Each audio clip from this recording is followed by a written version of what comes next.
Welcome to History Sleep Stories, and welcome to a quiet journey through the ancient world. Thank you for being here tonight. Whether you are resting, studying, or simply seeking a peaceful space to unwind, this is your time to relax. Breathe slowly, and let your mind drift into a calm place. As always, my voice is here to guide you gently, without rush, without urgency. You don't need to focus too hard. Just listen softly and let the story wash over you. Tonight, we will travel far back in time to a land of deserts, mountains, kings, and legends. A land that shaped the ancient world more than most people realize. A land whose echoes still stretch across history, religion, art, and identity. Tonight, we explore the entire story of ancient Persia. But before we begin, take a moment to settle into your space. Feel the weight of your body sinking gently into your bed, your chair, or wherever you are resting. Allow your shoulders to drop just a little. Loosen your jaw, soften your breathing, and let the day fall away behind you. This story will last a long while, but you don't need to stay awake for all of it. You are welcome to drift in and out of the narrative. History will continue even if your eyes grow heavy. Persia is a beautiful story to fall asleep to. A story of ancient migrations, mighty empires, desert winds, and quiet moments of humanity. A story of kings crowned beneath the vast sky, and of people carving out life in a land of extremes. And like all stories we tell here, it is told slowly, calmly, in a rhythm that invites rest. So, let us begin our journey. Long before the rise of great cities, before golden palaces and royal roads, the world of ancient Persia began with wandering peoples moving across immense grasslands. Imagine endless plains stretching across Central Asia, shimmering under a pale sun. Imagine tribes traveling with their horses and herds, following the seasons, guided by instinct and tradition.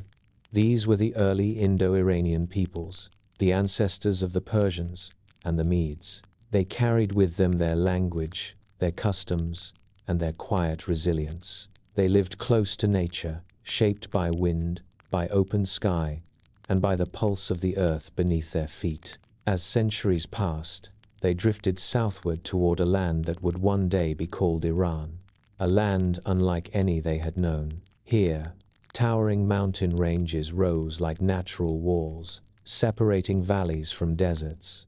The Alborz Mountains guarded the north, while the mighty Zagros stretched along the west. Between them lay a high, dry plateau, harsh, rugged, yet full of hidden life. To survive there, one needed patience, creativity, and cooperation. Water was precious, and its scarcity shaped everything.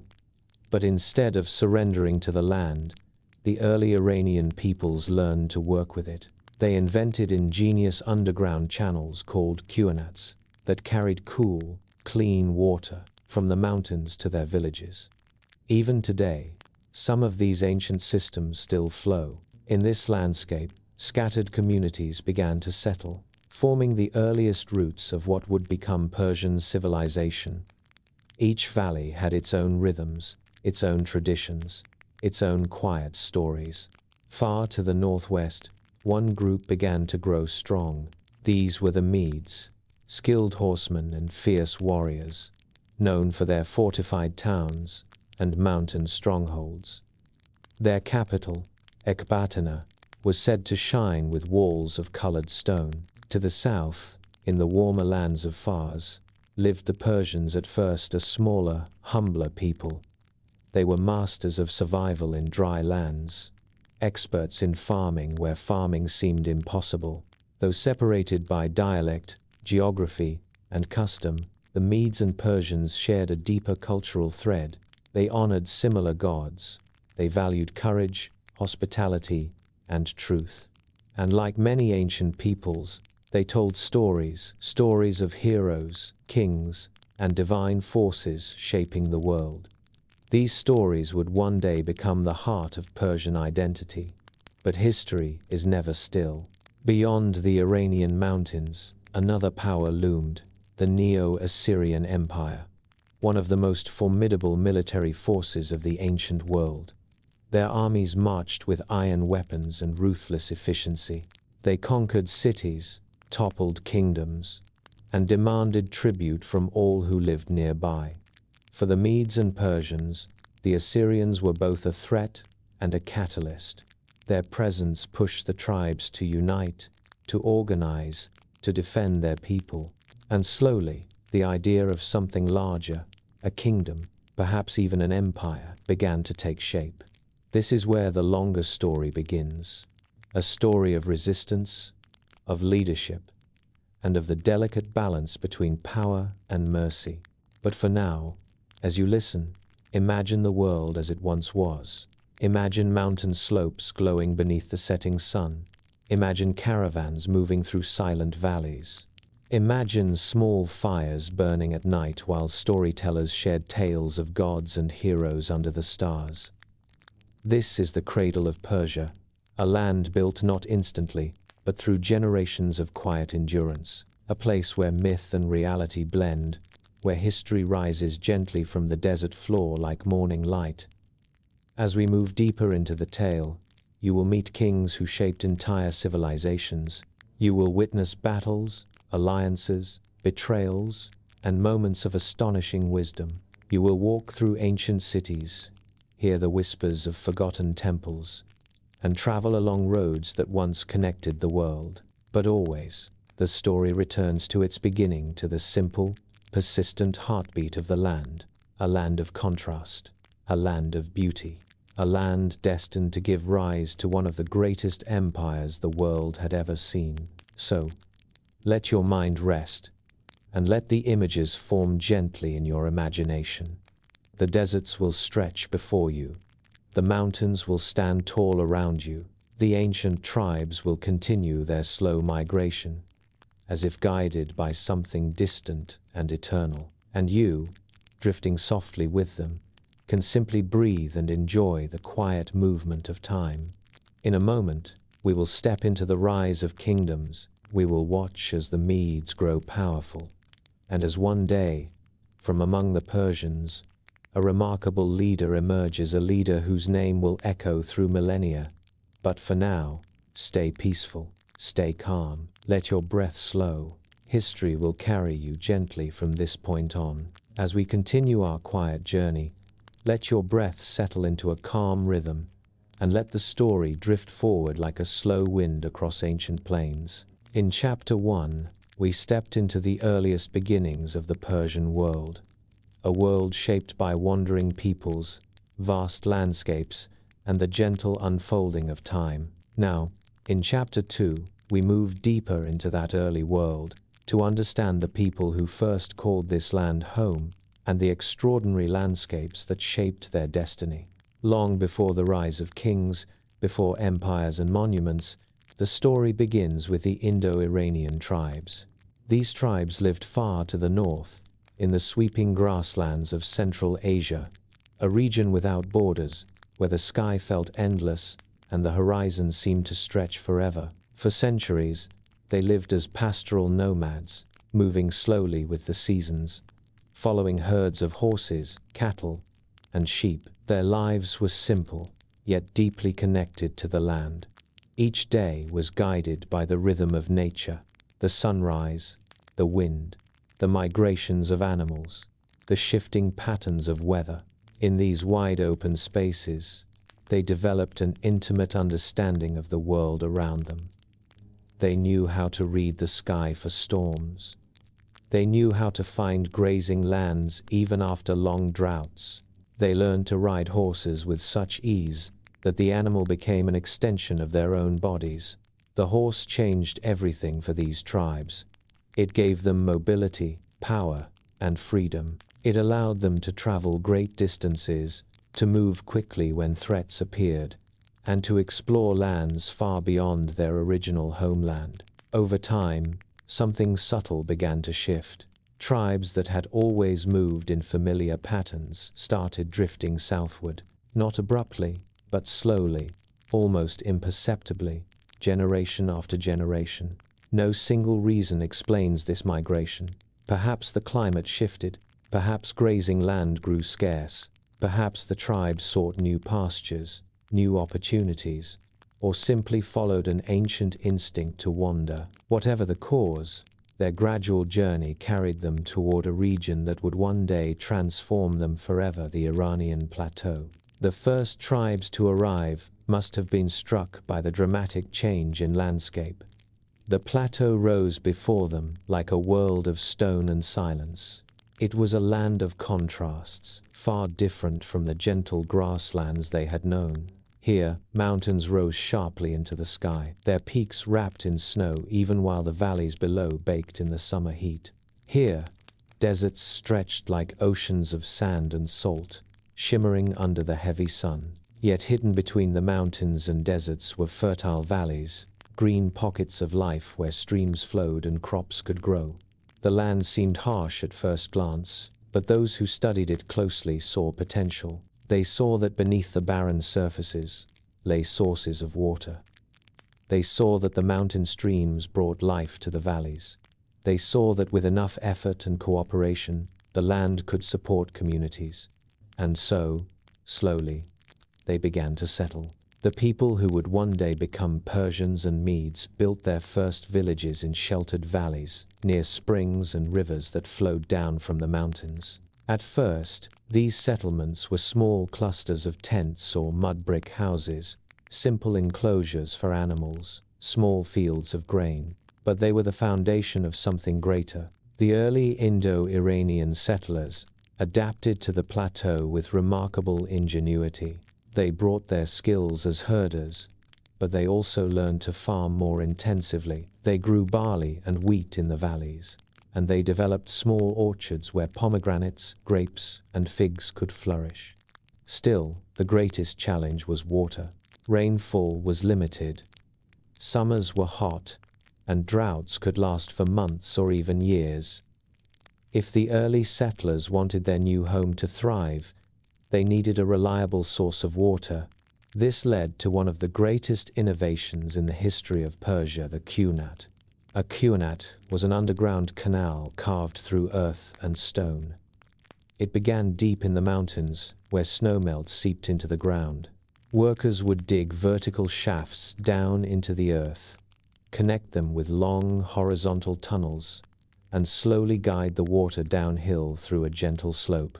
By the time the water reached the settlement, it emerged cool, clean, and protected from evaporation. It was a brilliant invention, centuries ahead of its time. The qunat allowed communities to survive in places that otherwise would have been too dry for permanent settlement. Some qunats stretched for miles, turning barren valleys into oases of green. With water secured, life blossomed.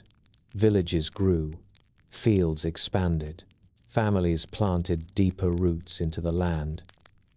And slowly, a distinct culture began to form, one shaped by both the hard edges of the land and the resilience of its people. Life on the Iranian plateau was not easy, but it inspired strength. Mountains taught endurance. Deserts taught patience. Valleys taught cooperation. These traits became woven into the fabric of early Iranian identity. In their camps and villages, the tribes sang songs of the open steppe, but they also created new stories inspired by the land they now called home. They told of gods who watched over light and darkness. They spoke of spirits connected to fire, earth, and the sky.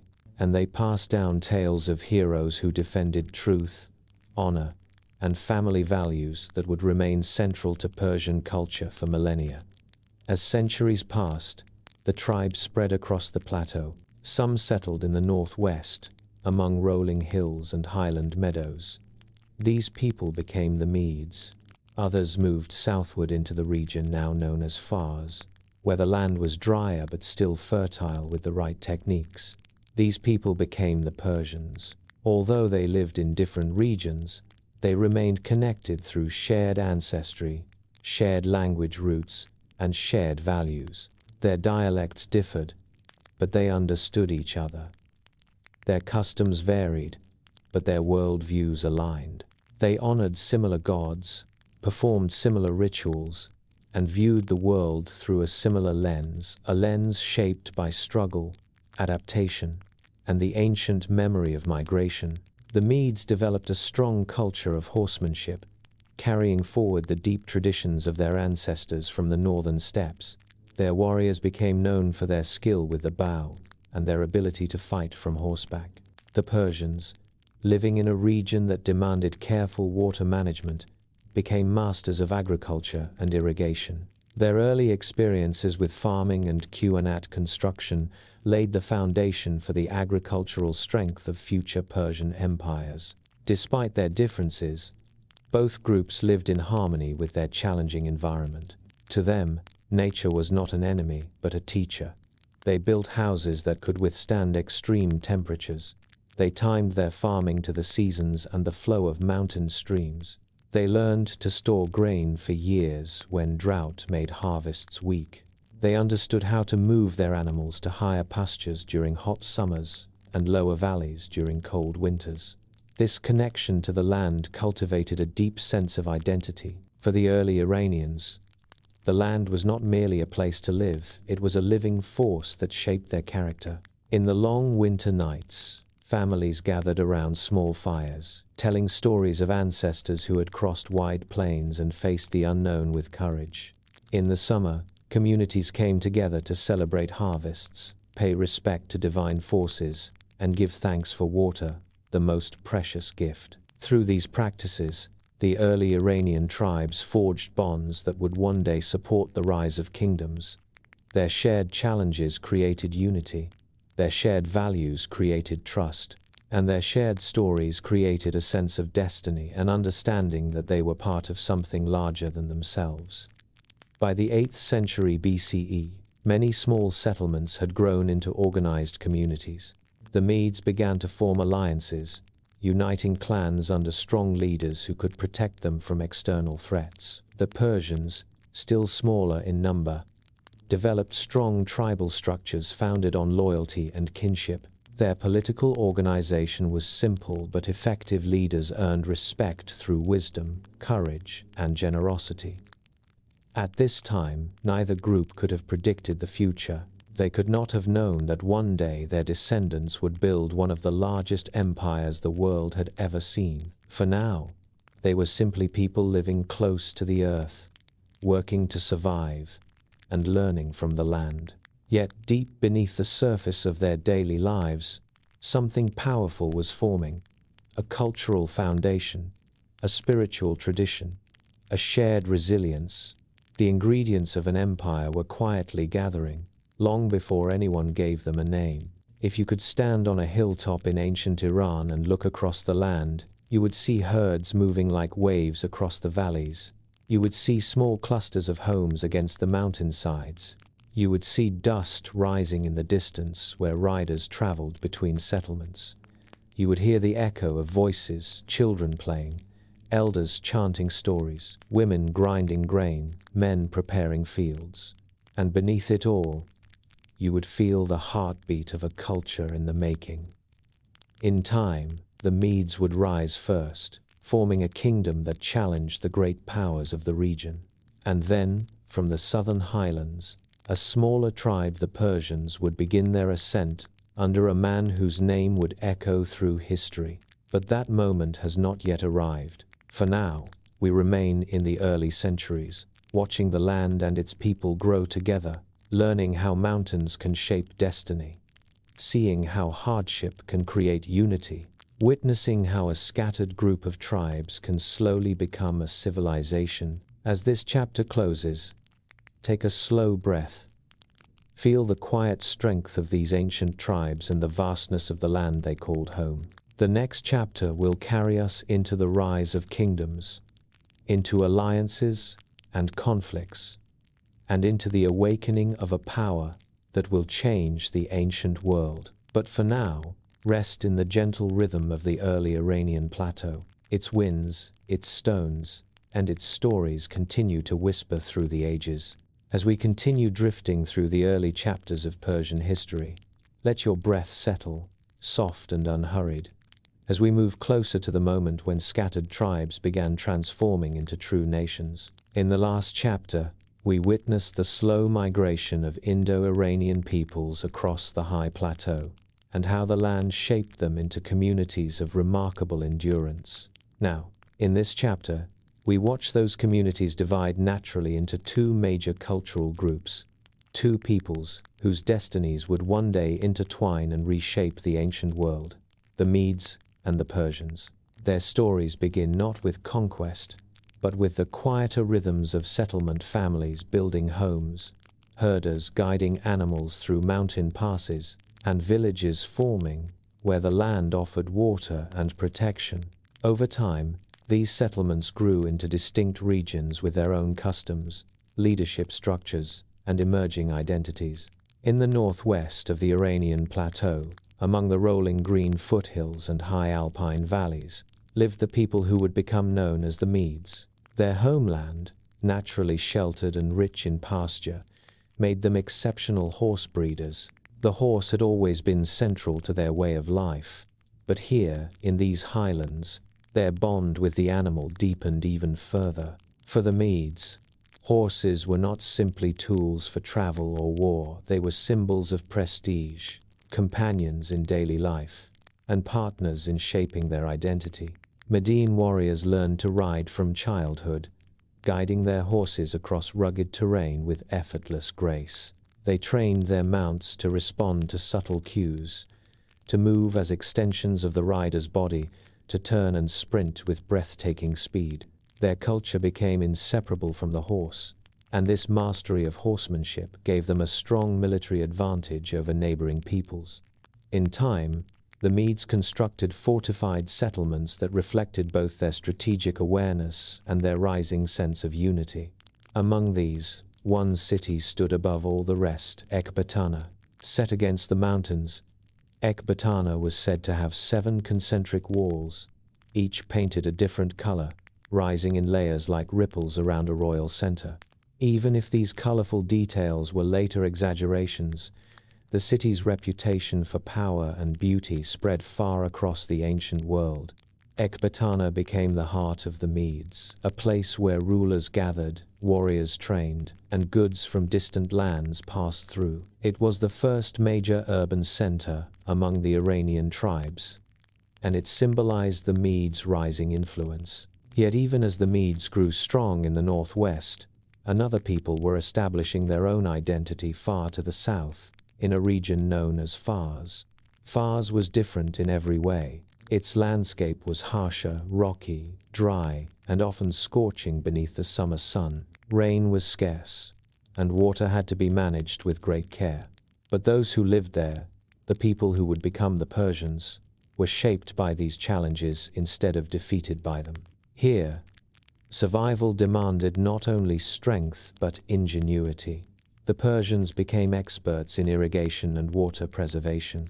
They mastered the Qanat system, channeling hidden mountain water across long distances to their settlements. Through clever engineering and cooperative labor, they made fertile fields bloom in valleys that seemed barren at first glance. This creativity and perseverance defined their early character. While the Medes rode across green pastures, the Persians carved life out of stony soil. And though they lived in smaller numbers and in more isolated settlements, their spirit was resilient and their social bonds strong. Their leaders, tribal chiefs chosen for wisdom, bravery, and fairness, earned loyalty not through fear, but through example. The Medes and Persians developed different lifestyles shaped by their environments, yet both inherited the deep traditions of the Indo-Iranian past. They honored fire as a sacred element. They valued truth as a guiding virtue. They sang epic tales of heroes who battled chaos to defend the order of the world. They believed in an unseen moral balance, where righteous actions strengthened the light and wrongdoing fed the darkness. These shared beliefs helped maintain cultural unity even as the two peoples drifted into separate identities. But the ancient world was not peaceful. Powerful empires surrounded the Iranian plateau, and none was more formidable than the Neo-Assyrian Empire. To the west, across the Zagros Mountains, Assyria had risen through military innovation, strict organization, and a reputation for unmatched brutality. Their armies were equipped with iron weapons, siege engines, chariots, and an elite corps of archers. They conquered city after city, forcing nations into submission, relocating populations, and demanding heavy tribute. For the Medes, who lived closest to Assyria, the threat was constant and terrifying. Assyrian kings launched repeated campaigns eastward, crossing the mountains to raid villages, seize livestock, and punish any sign of disobedience. Many Median tribes were forced to pay tribute. Others were taken captive. Still others fled into higher mountains to escape the Assyrian advance. The pressure from Assyria became a defining element of Median history. It shaped their politics, accelerated their military organization, and encouraged them to unite instead of remaining scattered tribes. Over time, small clan-based communities began forming alliances, recognizing that only unity could protect them from the vast Assyrian machine. The Medes developed a warrior aristocracy, where noble families led troops into battle and gained influence through their courage and strategic skill. Their society, once loosely structured, grew more centralized under strong leaders who could coordinate defenses and negotiate with foreign powers. Every raid, every clash, every demand for tribute tightened the bonds among the tribes. The Medes were learning that survival required cooperation. Meanwhile, the Persians in Fars felt the Assyrian threat from a greater distance, but they were not immune to it. They heard the same stories of violent campaigns, of villages burned, of kings forced to kneel before the Assyrian throne. They understood that, eventually, Assyria would turn its gaze southward, and so they, too, began strengthening their unity. Though politically smaller than the Medes, the Persians built alliances among local tribes, elected leaders who could represent them collectively, and prepared themselves for a future in which they would need to stand alongside others. Both Medes and Persians were learning the same lesson in different ways, that the world outside the plateau was dangerous, and that danger had a name, Assyria. Assyria's presence served as both a shadow and a catalyst. It created fear, of course, but it also created purpose. It reminded the tribes that they were part of something larger, something that might one day resist the great empire pressing at their borders. Slowly, quietly, the Medes emerged as the first major Iranian power capable of challenging Assyria. Their alliances grew stronger, their armies grew more organized, their leaders gained experience from decades of conflict.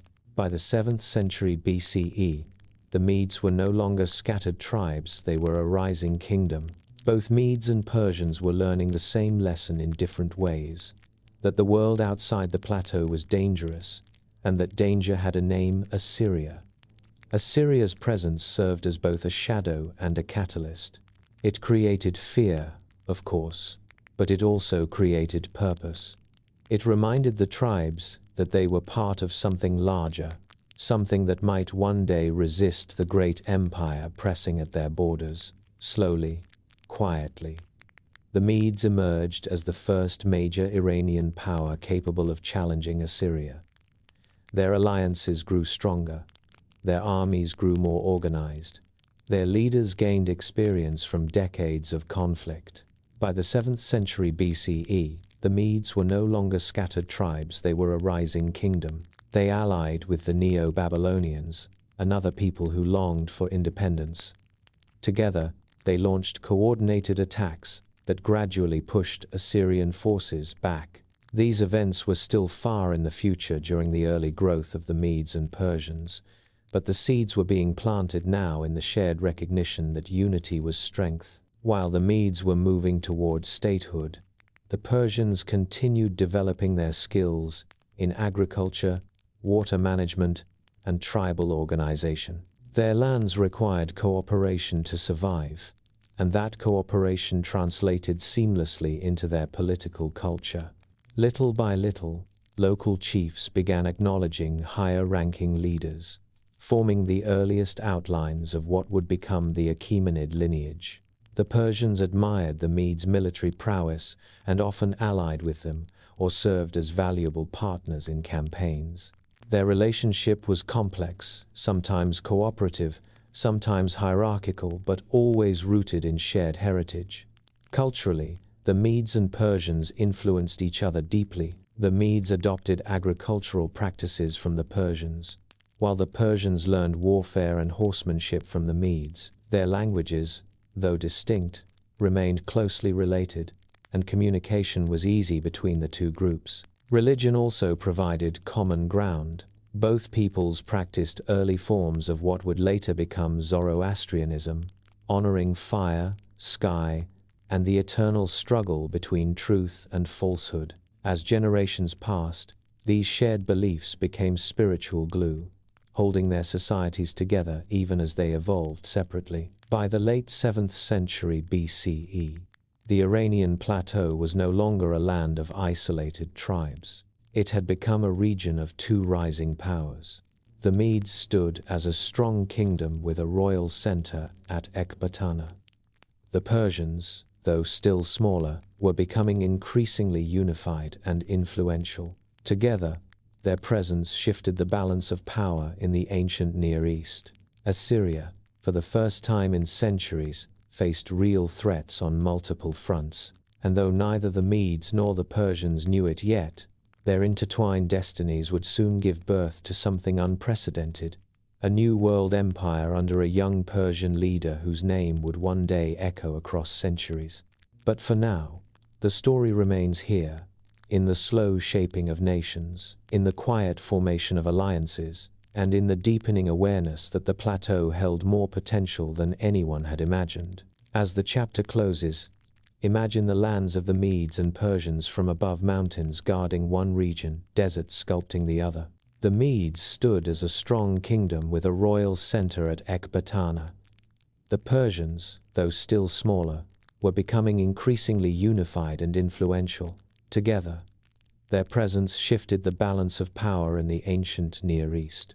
Assyria, for the first time in centuries, faced real threats on multiple fronts. And though neither the Medes nor the Persians knew it yet, their intertwined destinies would soon give birth to something unprecedented, a new world empire under a young Persian leader whose name would one day echo across centuries. But for now, the story remains here, in the slow shaping of nations, in the quiet formation of alliances, and in the deepening awareness that the plateau held more potential than anyone had imagined. As the chapter closes, imagine the lands of the Medes and Persians from above, mountains guarding one region, deserts sculpting the other.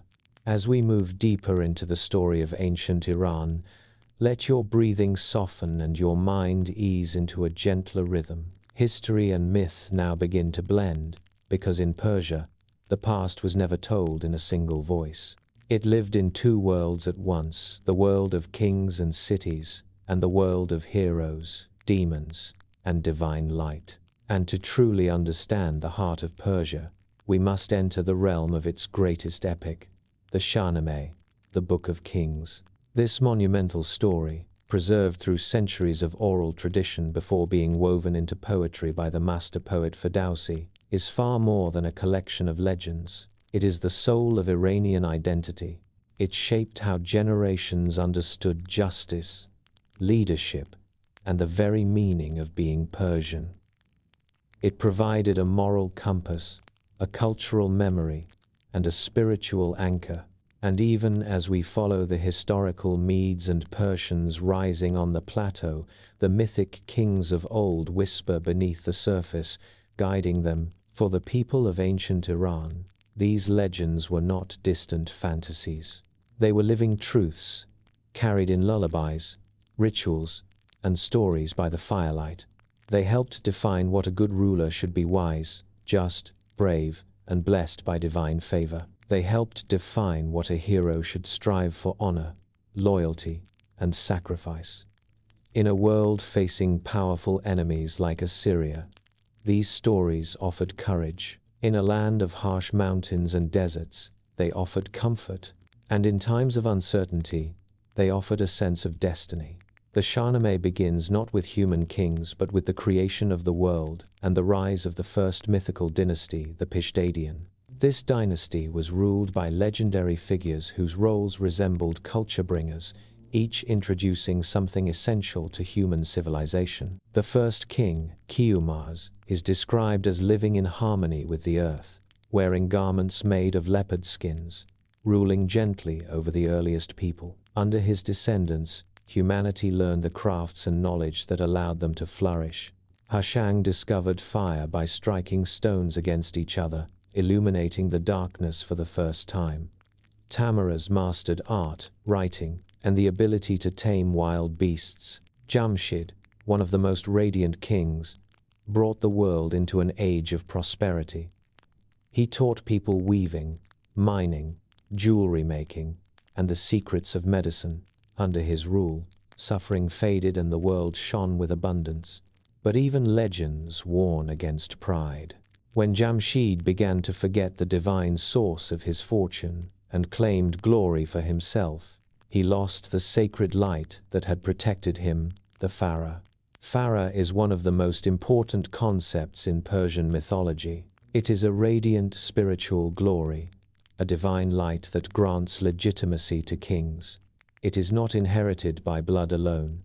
It must be deserved. A king cannot rule without it, and when he acts unjustly, the Farah withdraws, leaving him vulnerable. This belief shaped Persian political thought for thousands of years. It taught that rulers must be just, humble, and aligned with cosmic order. If they strayed from the path of righteousness, they would fall just like Jamshid. With Jamshid's loss of Farah, darkness entered the story in the form of Zahak, a tyrant corrupted by demonic whispers. Under Zahak's rule, the world was plunged into suffering for centuries, until a hero named Feridun rose to reclaim justice, restore balance, and bring hope back into the world. Thus, the Pishdadian dynasty introduced the central theme of Persian myth, the eternal struggle between order and chaos, truth and falsehood, light and shadow.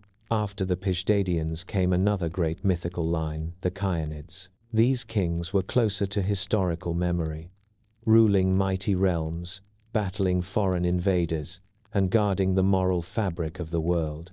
Under the Achaemenids, many of Persia's greatest heroes emerged.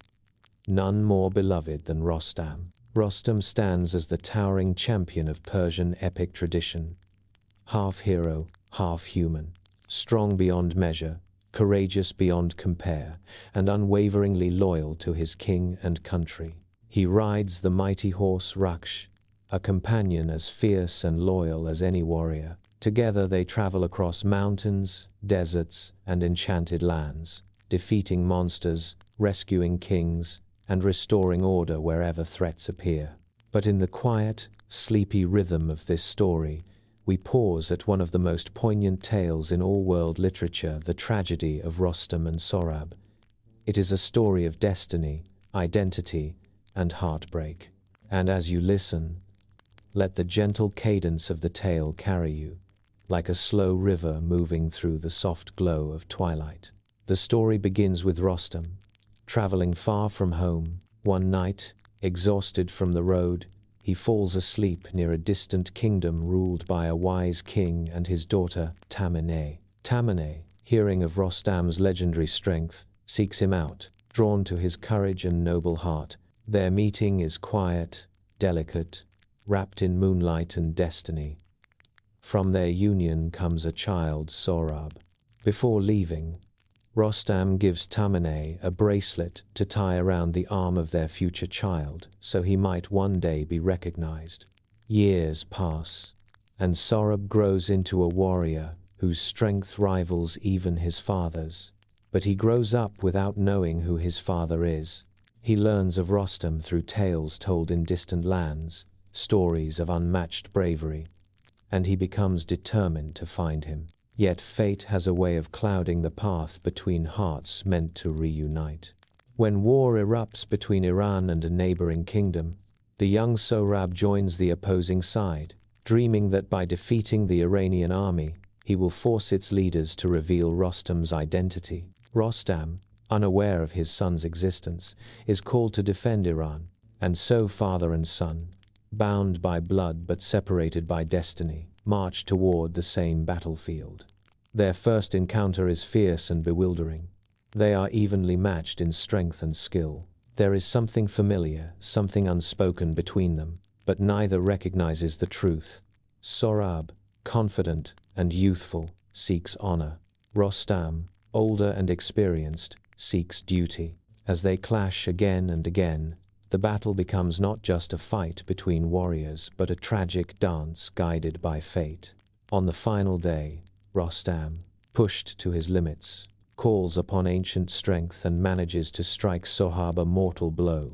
The young warrior collapses, and in that moment, as death approaches, he reveals the bracelet on his arm, the same bracelet Rostam had given Tamine so many years ago. Rostam realizes, in horror, that he has killed his own son. The grief that follows is quiet, deep, and enduring. It is said that Rostam's cry echoed across the battlefield, a cry so full of sorrow that even the hardest hearts trembled. The story does not end with anger or blame. Instead, in his final breaths, Sohrab forgives his father. He tells Rostam that fate had written this tragedy long before either of them was born. His words are soft, gentle, and full of compassion, an acceptance that brings a strange peace to the moment. This tale, though heartbreaking, served an important purpose in Persian moral teaching. It reminded listeners that even the greatest heroes are human. It taught that pride, miscommunication, and haste can destroy what is most precious. And it reinforced the Persian belief that destiny must be met with courage, wisdom, and humility. These stories, repeated for centuries, shaped how people viewed the world. They taught that order must always triumph over chaos, that truth must always be defended, and that kings must rule with justice, compassion, and humility. They elevated the role of the righteous king, the Shah, whose legitimacy depended not merely on birth but on his alignment with divine order, the Pharaoh. In the Shahnameh, kings who ruled wisely prospered, while those who succumbed to arrogance or injustice lost their divine light and were overthrown. This belief had a profound influence on real Persian rulers. Even historical kings looked to the mythical past for guidance. They saw in the Shahnameh a mirror of their responsibilities, a reminder that leadership was sacred and fragile. The myths also fostered unity among tribes and peoples. Long before the Persians built empires, these stories helped them imagine themselves as part of a shared legacy, a legacy of heroes, kings, and cosmic struggle. In a world filled with foreign threats, these tales gave comfort, strength, and cultural pride. They taught that every person, from humble shepherd to mighty king, had a role to play in maintaining order, truth, and harmony. And so, as historical events unfolded, the rise of the Medes, the fall of Assyria, the ascent of the Persians, myth and history intertwined. The people believed they were walking in the footsteps of ancient heroes. They believed the Pharaoh shone on those who ruled justly. They believed their land was protected by divine forces that rewarded virtue and punished oppression. These beliefs would later empower one extraordinary figure, a Persian leader whose name would echo through centuries to reshape the ancient world. But we will meet him soon. For now, rest in the gentle glow of Perseus' mythical dawn, where heroes ride across endless plains, kings rule with divine light, and stories carry wisdom across the ages. In the next chapter, history and myth begin to converge as political power rises in the mountains, and the Medes turn their strength toward a fading empire.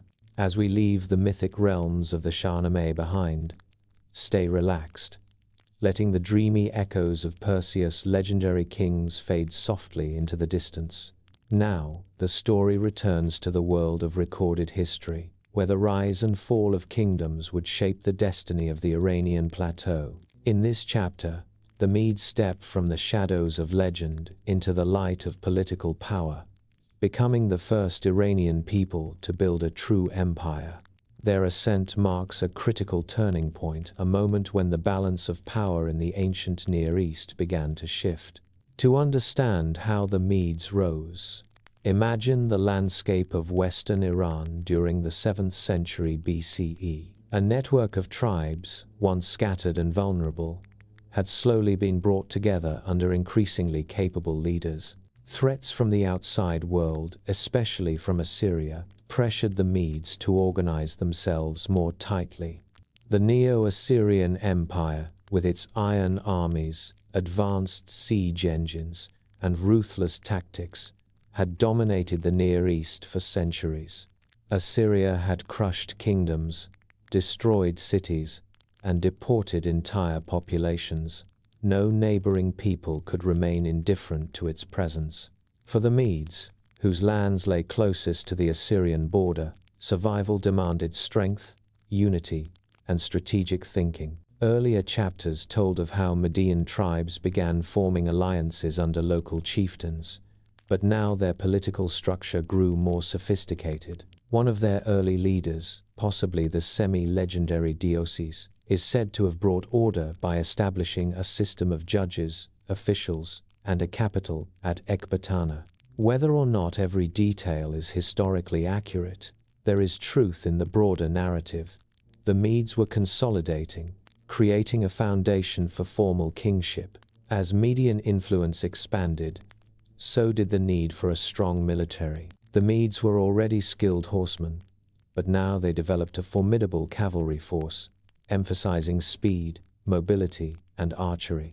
They trained disciplined infantry and constructed fortified outposts to guard trade routes and vulnerable mountain passes.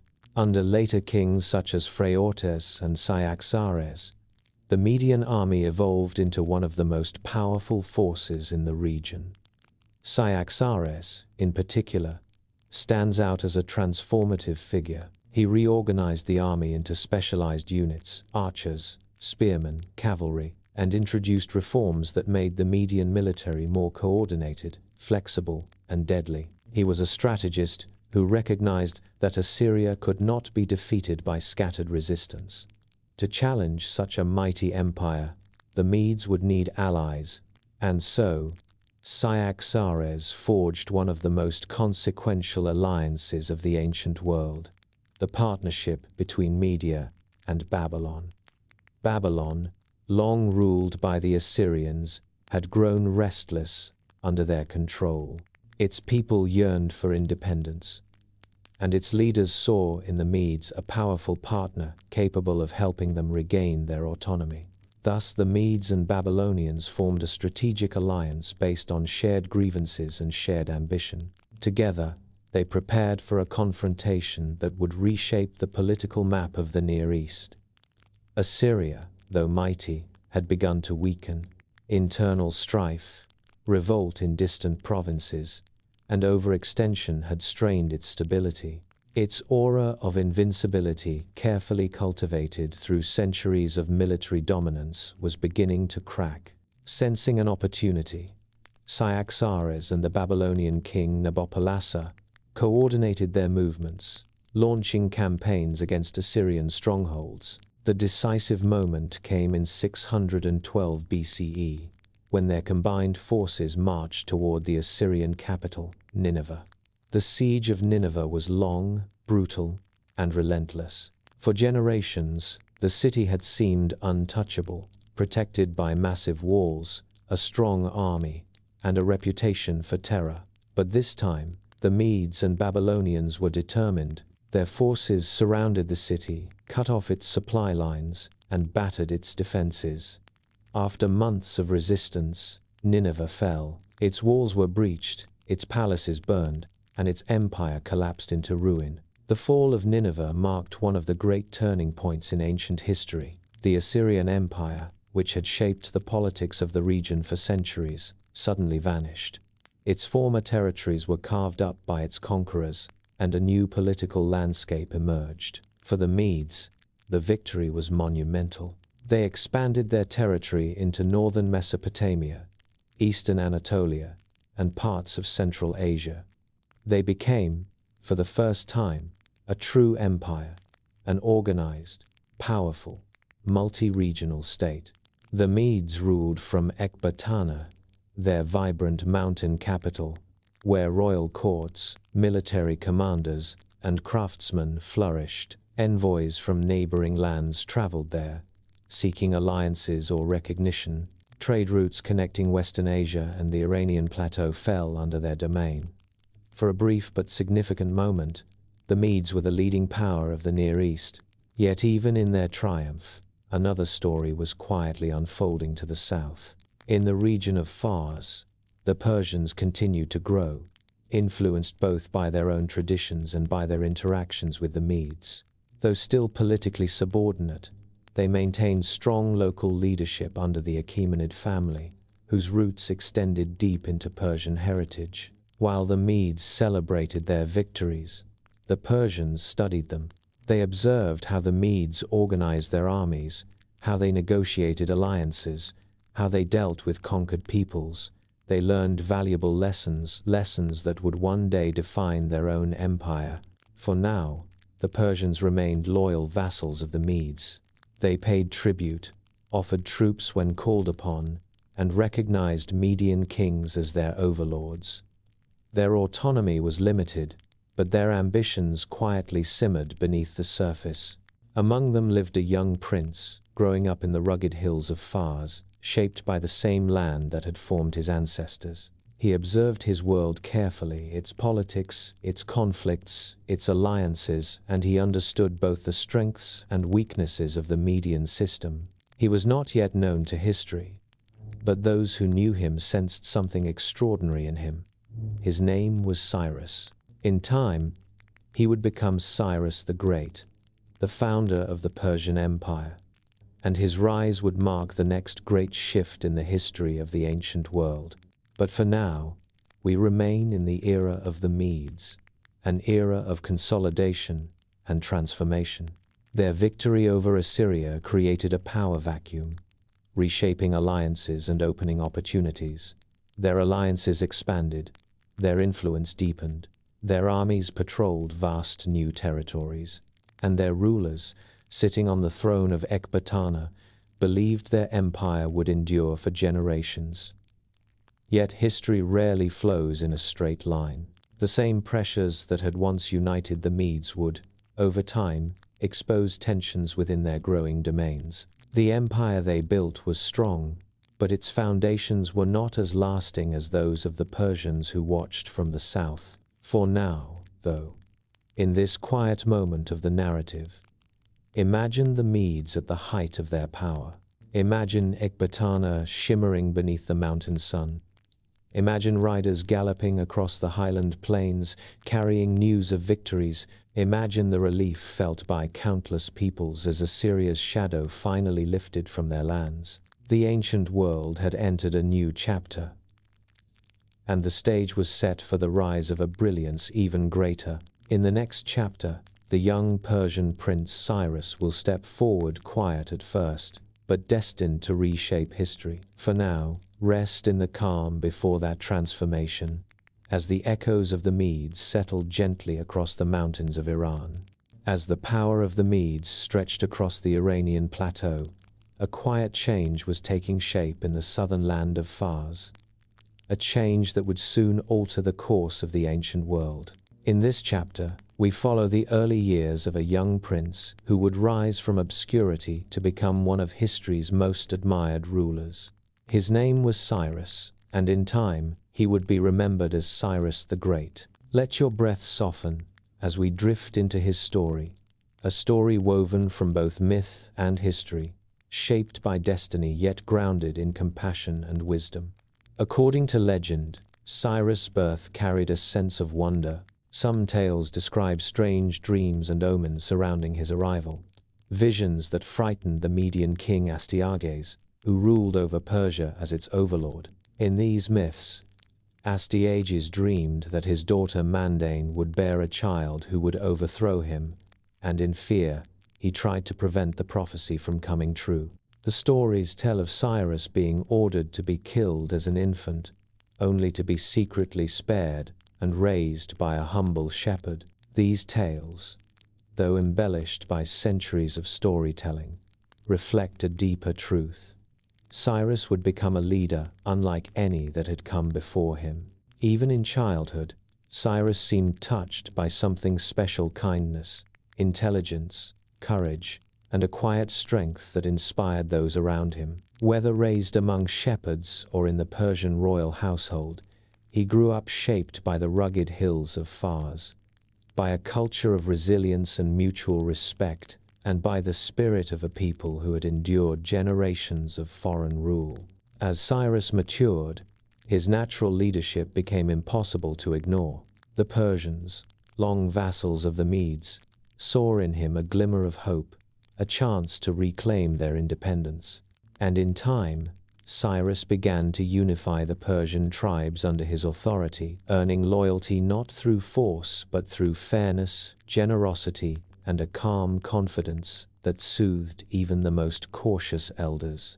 Meanwhile, the Medes had grown complacent. Astyages, once a formidable ruler, had become harsh, suspicious, and increasingly disconnected from the needs of his people. His court was shaken by political intrigue, his armies by discontent. When Cyrus moved to assert Persian autonomy, support for him grew rapidly. Even some Median generals secretly favored him, hoping for a leader who could restore justice and stability. The clash between Cyrus and Astyages became inevitable, but unlike many stories of rebellion, this one did not end in bloodshed. When the armies of Persia and Media finally met, an extraordinary moment occurred. Harpagus, a Median commander wronged by Astyages years before, defected to Cyrus, bringing much of the army with him. The battle dissolved into surrender. Without widespread violence, Cyrus entered Ecbatana, the grand Median capital. What happened next defined him as a different kind of conqueror. He did not burn the city, he did not slaughter its people, he did not erase its customs or shame its leaders. Instead, he offered unity. He embraced the Medes as partners, not enemies. He preserved their traditions, honored their nobility, and made Ecbatana one of the capitals of his expanding realm. Through this quiet revolution, a new model of empire was born, one built not on destruction, but on inclusion. Cyrus understood something rare for his time, that people did not resist rulers who respected them. He believed that strength came not from fear, but from cooperation. He allowed conquered peoples to maintain their religions, their languages, and their local governance. This philosophy would later be immortalized in the Cylinder of Cyrus, a clay artifact describing his policies of tolerance, restoration, and human dignity. Historians often refer to it as one of the earliest declarations of human rights. With Media and Persia united, Cyrus now commanded a vast and loyal population. But his remarkable journey was only beginning. His next target was the wealthy kingdom of Lydia, ruled by the famous king Croesus. Croesus was known across the ancient world for his immense wealth. His treasury overflowed with gold, his lands prospered, and his confidence seemed unshakable. Yet he made a fatal mistake. Consulting the oracle of Delphi, he was told that if he crossed the river Halys, he would destroy a great empire. Believing the prophecy favored him, Croesus attacked Persia, but the great empire turned out to be his own. Cyrus responded swiftly, moving his forces west into Anatolia. The Persians fought with discipline and ingenuity, and Cyrus' strategic mind once again proved superior. Croesus retreated to the fortified city of Sardis, confident that its strong walls would keep him safe until reinforcements arrived. But Cyrus launched a surprise winter assault, catching the Lydian forces unprepared. Sardis fell, Croesus was captured, and in a gesture characteristic of Cyrus, the defeated king was spared. Some stories say Cyrus kept him as an advisor, valuing his wisdom despite his miscalculations. With Lydia conquered, the Persian Empire expanded further west, absorbing vast lands and gaining control of lucrative trade routes that enriched its economy. But the greatest test of Cyrus' principles and his legacy lay to the south, in the legendary city of Babylon. Babylon was one of the most important cities in the ancient world. Its towering walls, grand temples, and ancient traditions made it a cultural and religious center of immense influence. Many empires had tried to take it, and many had failed. But Cyrus succeeded, and remarkably, he did so without destroying the city. Babylon fell with almost no bloodshed. The details are debated, but many accounts suggest that the Persians diverted the Euphrates River, lowering the water level enough for soldiers to enter the city by night through its riverside gates. The transition of power was so smooth that Babylonian daily life continued uninterrupted. Rather than punish the people, Cyrus restored their temples, returned their gods to their sanctuaries, and freed groups who had been exiled by previous rulers. This compassionate policy is recorded on the Cylinder of Cyrus, where he describes himself not as a conqueror, but as a liberator, chosen by the Babylonian god Marduk. His rule over Babylon became an example of how power could coexist with respect. From Babylon, Cyrus extended his influence eastward into Central Asia. He campaigned in regions such as Bactria, Sogdia, and beyond, encountering fierce nomadic tribes and rugged landscapes. These eastern conquests were difficult and demanded strategic brilliance. But Cyrus persevered, forging alliances where possible and securing the borders of his empire through both diplomacy and military strength. By the end of these campaigns, Persia stretched from the Aegean Sea in the west to the edges of the Indian subcontinent in the east. It was the largest empire the world had ever seen. Yet despite its size, it was held together not by terror, but by a shared sense of stability, tolerance, and order. Cyrus' leadership philosophy radiated throughout his empire. He believed that people should be allowed to worship as they wished. He allowed local customs to flourish. He respected the nobles of conquered lands and integrated them into his administration. He built a government based on cooperation, fairness, and predictable law values that would influence future empires, including the Greeks and Romans. Cyrus changed the idea of empire itself. He showed that strength did not require cruelty. He proved that unity could grow from kindness, and he demonstrated that an empire could be diverse, peaceful, and extraordinarily successful. Even after his death, his legacy continued to shine. His successors would build upon the foundations he laid, expanding and refining the empire he created. But Cyrus remains the figure who set everything in motion. He was the bridge between myth and history, between tribal independence and imperial unity. He was the leader who transformed Persia from a vassal kingdom into a global power. As this chapter closes, imagine Cyrus standing on a hill overlooking his vast lands, mountains in the east, deserts in the south, green valleys in the west, and ancient cities glowing beneath the twilight sky. He showed that strength did not require cruelty. He proved that unity could grow from kindness, and he demonstrated that an empire could be diverse, peaceful, and extraordinarily successful. Even after his death, his legacy continued to shine. His successors would build upon the foundations he laid, expanding and refining the empire he created.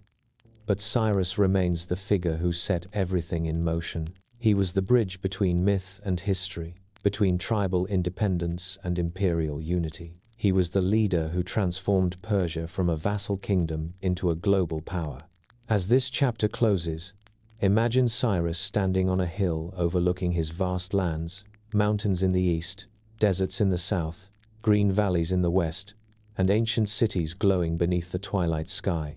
As Cyrus the Great passes gently from the center of our story, let your breath slow and your thoughts drift softly, as if you were following him across the quiet hills of his vast empire. The world he created did not dissolve with his death. Instead, His ideas flowed forward, shaping the structure of one of the most stable and humane empires of the ancient world. In this chapter, we explore the governing philosophy that allowed Persia not only to rise, but to endure calmly, gracefully, and with a wisdom that distinguished it from its predecessors. To understand Perseus' brilliance, imagine standing at the heart of the empire during the reign of Cyrus and his successors. From that single point, the borders extend outward in every direction: west to the Aegean Sea, east toward the mountains of Central Asia, north to the steppes near the Caucasus, and south to the deserts of Arabia. Within this enormous region live dozens of cultures, hundreds of local traditions, and countless languages. Most ancient empires would have responded to this diversity with force, demanding uniformity from all subjects. But Persia chose a different path, a path of structure, balance, tolerance, and trust. And it was this path that allowed the empire to flourish. The first pillar of Persian governance was the concept of the satrapy, a system of large provinces that divided the empire into manageable regions.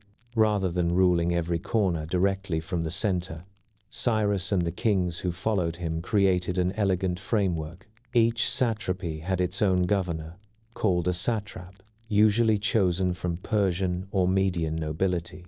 The satrap was responsible for local administration, tax collection, justice, and security. Yet satraps were not independent kings. They answered to the great king in a hierarchy that balanced autonomy with accountability. This balance was enforced by two additional officials: a royal secretary who monitored correspondence, and a military commander who controlled the garrisons.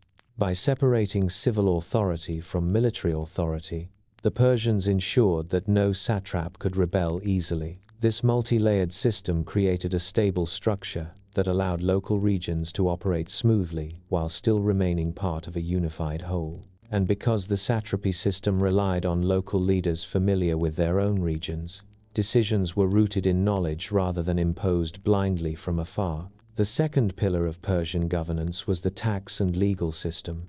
Unlike the crushing, arbitrary tribute demanded by the Assyrians, Persian taxes were predictable and organized. Each satrapy contributed a set amount based on its resources, some paid in silver, others in grain, horses, or manufactured goods. This consistency allowed cities and villages to plan their futures without fear of sudden exploitation. Persian kings established standardized weights and measures across the empire, creating fairness in trade and taxation. They introduced a unified monetary system using the gold daric and silver siglos, which made commerce easier across vast distances. Law also became more structured. While local customs remained respected, overarching imperial laws established protections for property, contracts, and personal rights. The combination of local flexibility and imperial justice created a legal harmony rarely achieved in ancient times. The third pillar was the multi-ethnic army, a force unlike any other. Instead of forcing conquered peoples into servitude, the Persians invited them into the structure of the empire. Each region contributed troops that brought unique skills. The Medes provided elite cavalry. The Persians offered heavy infantry and royal guards. The Egyptians contributed archers, the Babylonians supplied engineers, the Sogdians brought their knowledge of steppe warfare, the Indians provided war elephants. The result was a diverse but coordinated military that reflected the unity of the empire itself. At its core were the Immortals, a standing elite corps of 10,000 Persian and Median soldiers whose numbers were always kept constant.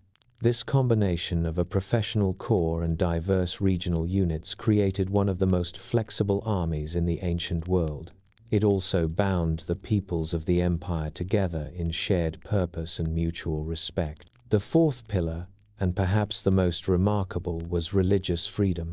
Unlike the Assyrians and Babylonians, who often imposed their gods on conquered peoples, the Persians embraced diversity of worship. Cyrus set the example by restoring temples, returning exiled peoples to their homelands, and allowing religious leaders to govern their own communities.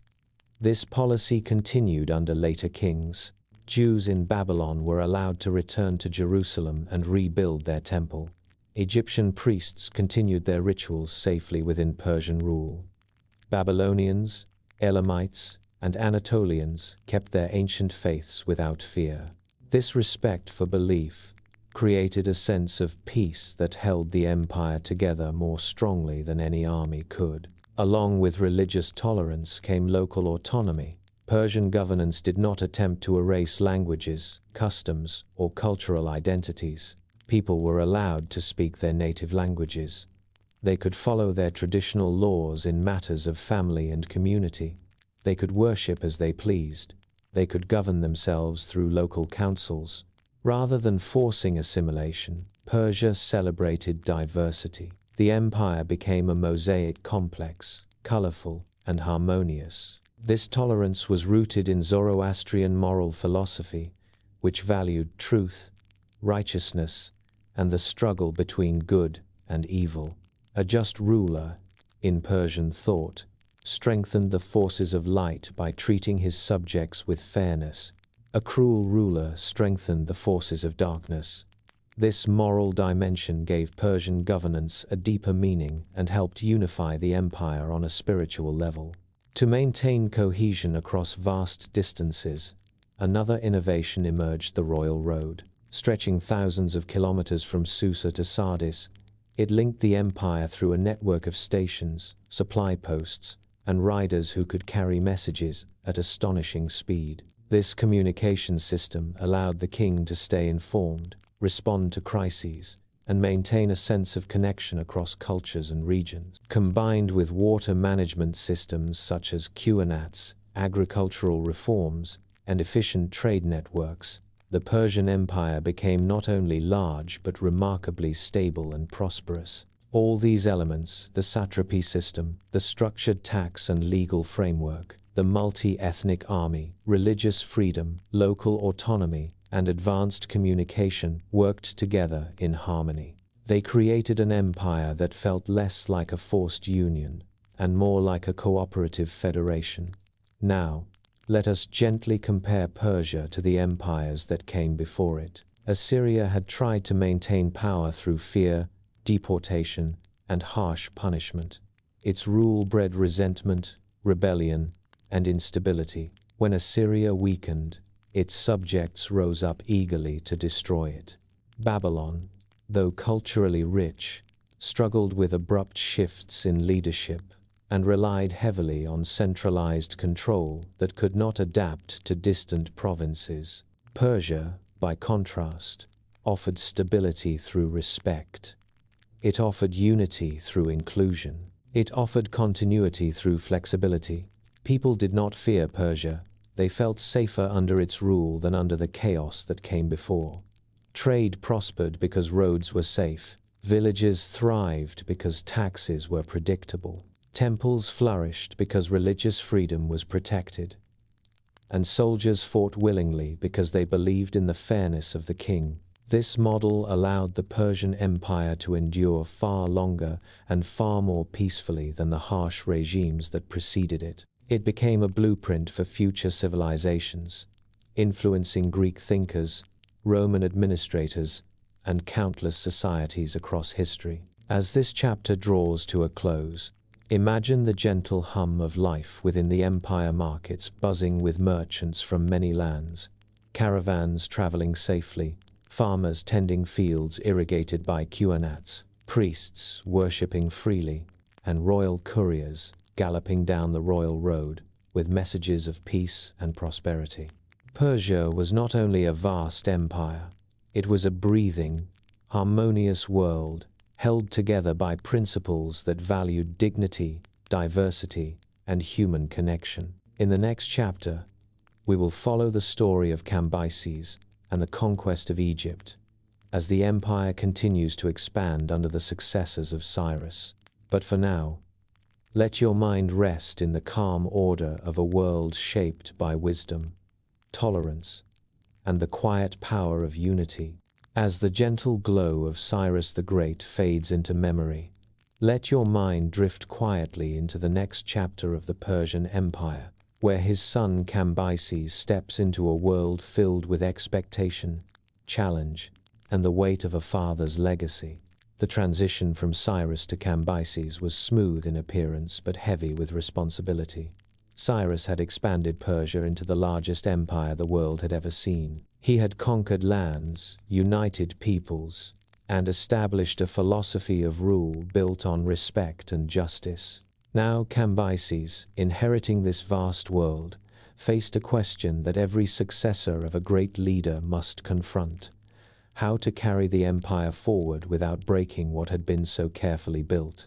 From childhood, Cambyses had been close to the workings of empire. He understood administration, diplomacy, and the delicate balance of power across Persia's many provinces.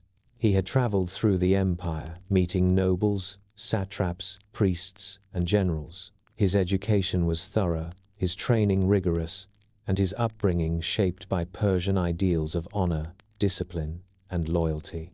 So when Cyrus died, whether in battle on the far eastern frontier or under circumstances still debated by historians, Cambyses ascended to the throne with legitimacy and support. His first years as king were stable. He maintained his father's policies, respected the satrapy system, and kept peace throughout the provinces. But soon, a new horizon drew his attention: Egypt. At the time, Egypt was one of the few great powers not yet under Persian rule. It stood proud and ancient, with traditions stretching back thousands of years, ruled by Pharaoh Psamtik III of the 26th dynasty. Relations between Egypt and Persia had grown tense. Egypt had supported revolts in regions Cyrus had conquered, and alliances were forming that threatened Persian influence along the Mediterranean. Cambyses understood that if he wanted to secure Persia's western frontier, he had to bring Egypt into the empire. But this would not be an easy task. Egypt was protected by natural barriers, the Nile, the deserts, and strong fortresses along its eastern approaches. To conquer it, Cambyses needed strategy, resources, and allies. He began by forming key alliances that would weaken Egypt's defenses before the first arrow was fired. Most important among these was the support of Polycrates of Samos, a powerful Greek tyrant whose naval strength in the Aegean could disrupt Egyptian supply lines. Cambyses also secured cooperation from Arabian tribes who controlled the desert routes, ensuring that the Persian army could cross the harsh sands with access to water and provisions. With alliances secured, Cambyses gathered a large force composed of Persians, Medes, and various subject peoples. He moved his army westward, crossing through Palestine and the Sinai Peninsula. The march was grueling, but logistical planning and local support ensured that the army reached Egypt in strong condition. Waiting for them was the strategic fortress city of Pelusium, often called the Gateway of Egypt. Whoever controlled Pelusium controlled the entrance to the Nile Delta. The Egyptians, knowing this, fortified the city heavily. What followed was the Battle of Pelusium, one of the most decisive engagements of Cambyses' campaign. Ancient Greek writers, especially Herodotus, record dramatic and sometimes curious details about the battle. One famous story claims that the Persians used cats and other sacred animals on their shields, knowing that Egyptians feared harming creatures associated with their gods. Whether this claim is a colorful embellishment or a misunderstanding, it shows how powerful symbolism was in ancient warfare. What we know with more certainty is that the Persian army, disciplined and well-prepared, defeated the Egyptians at Pelusium and pushed toward Memphis, the royal city. After a short resistance, Memphis fell, and Pharaoh Psamtik III was captured. In a single campaign, Egypt, ancient, proud, and long considered unconquerable, became part of the Persian Empire. Now came the challenge of ruling it. Greek sources describe Cambyses as harsh, unstable, and even mad during his time in Egypt. They claim he desecrated temples, mocked sacred rituals, and committed acts of cruelty, including the killing of sacred Apis bulls. But modern archaeology complicates this picture. Inscriptions and surviving temple records from Egypt show continued royal support for religious ceremonies during Cambyses' reign. Reliefs depict the Persian king participating in traditional offerings to Egyptian gods, and at least one Apis bull burial dated to Cambyses' rule shows no signs of violence.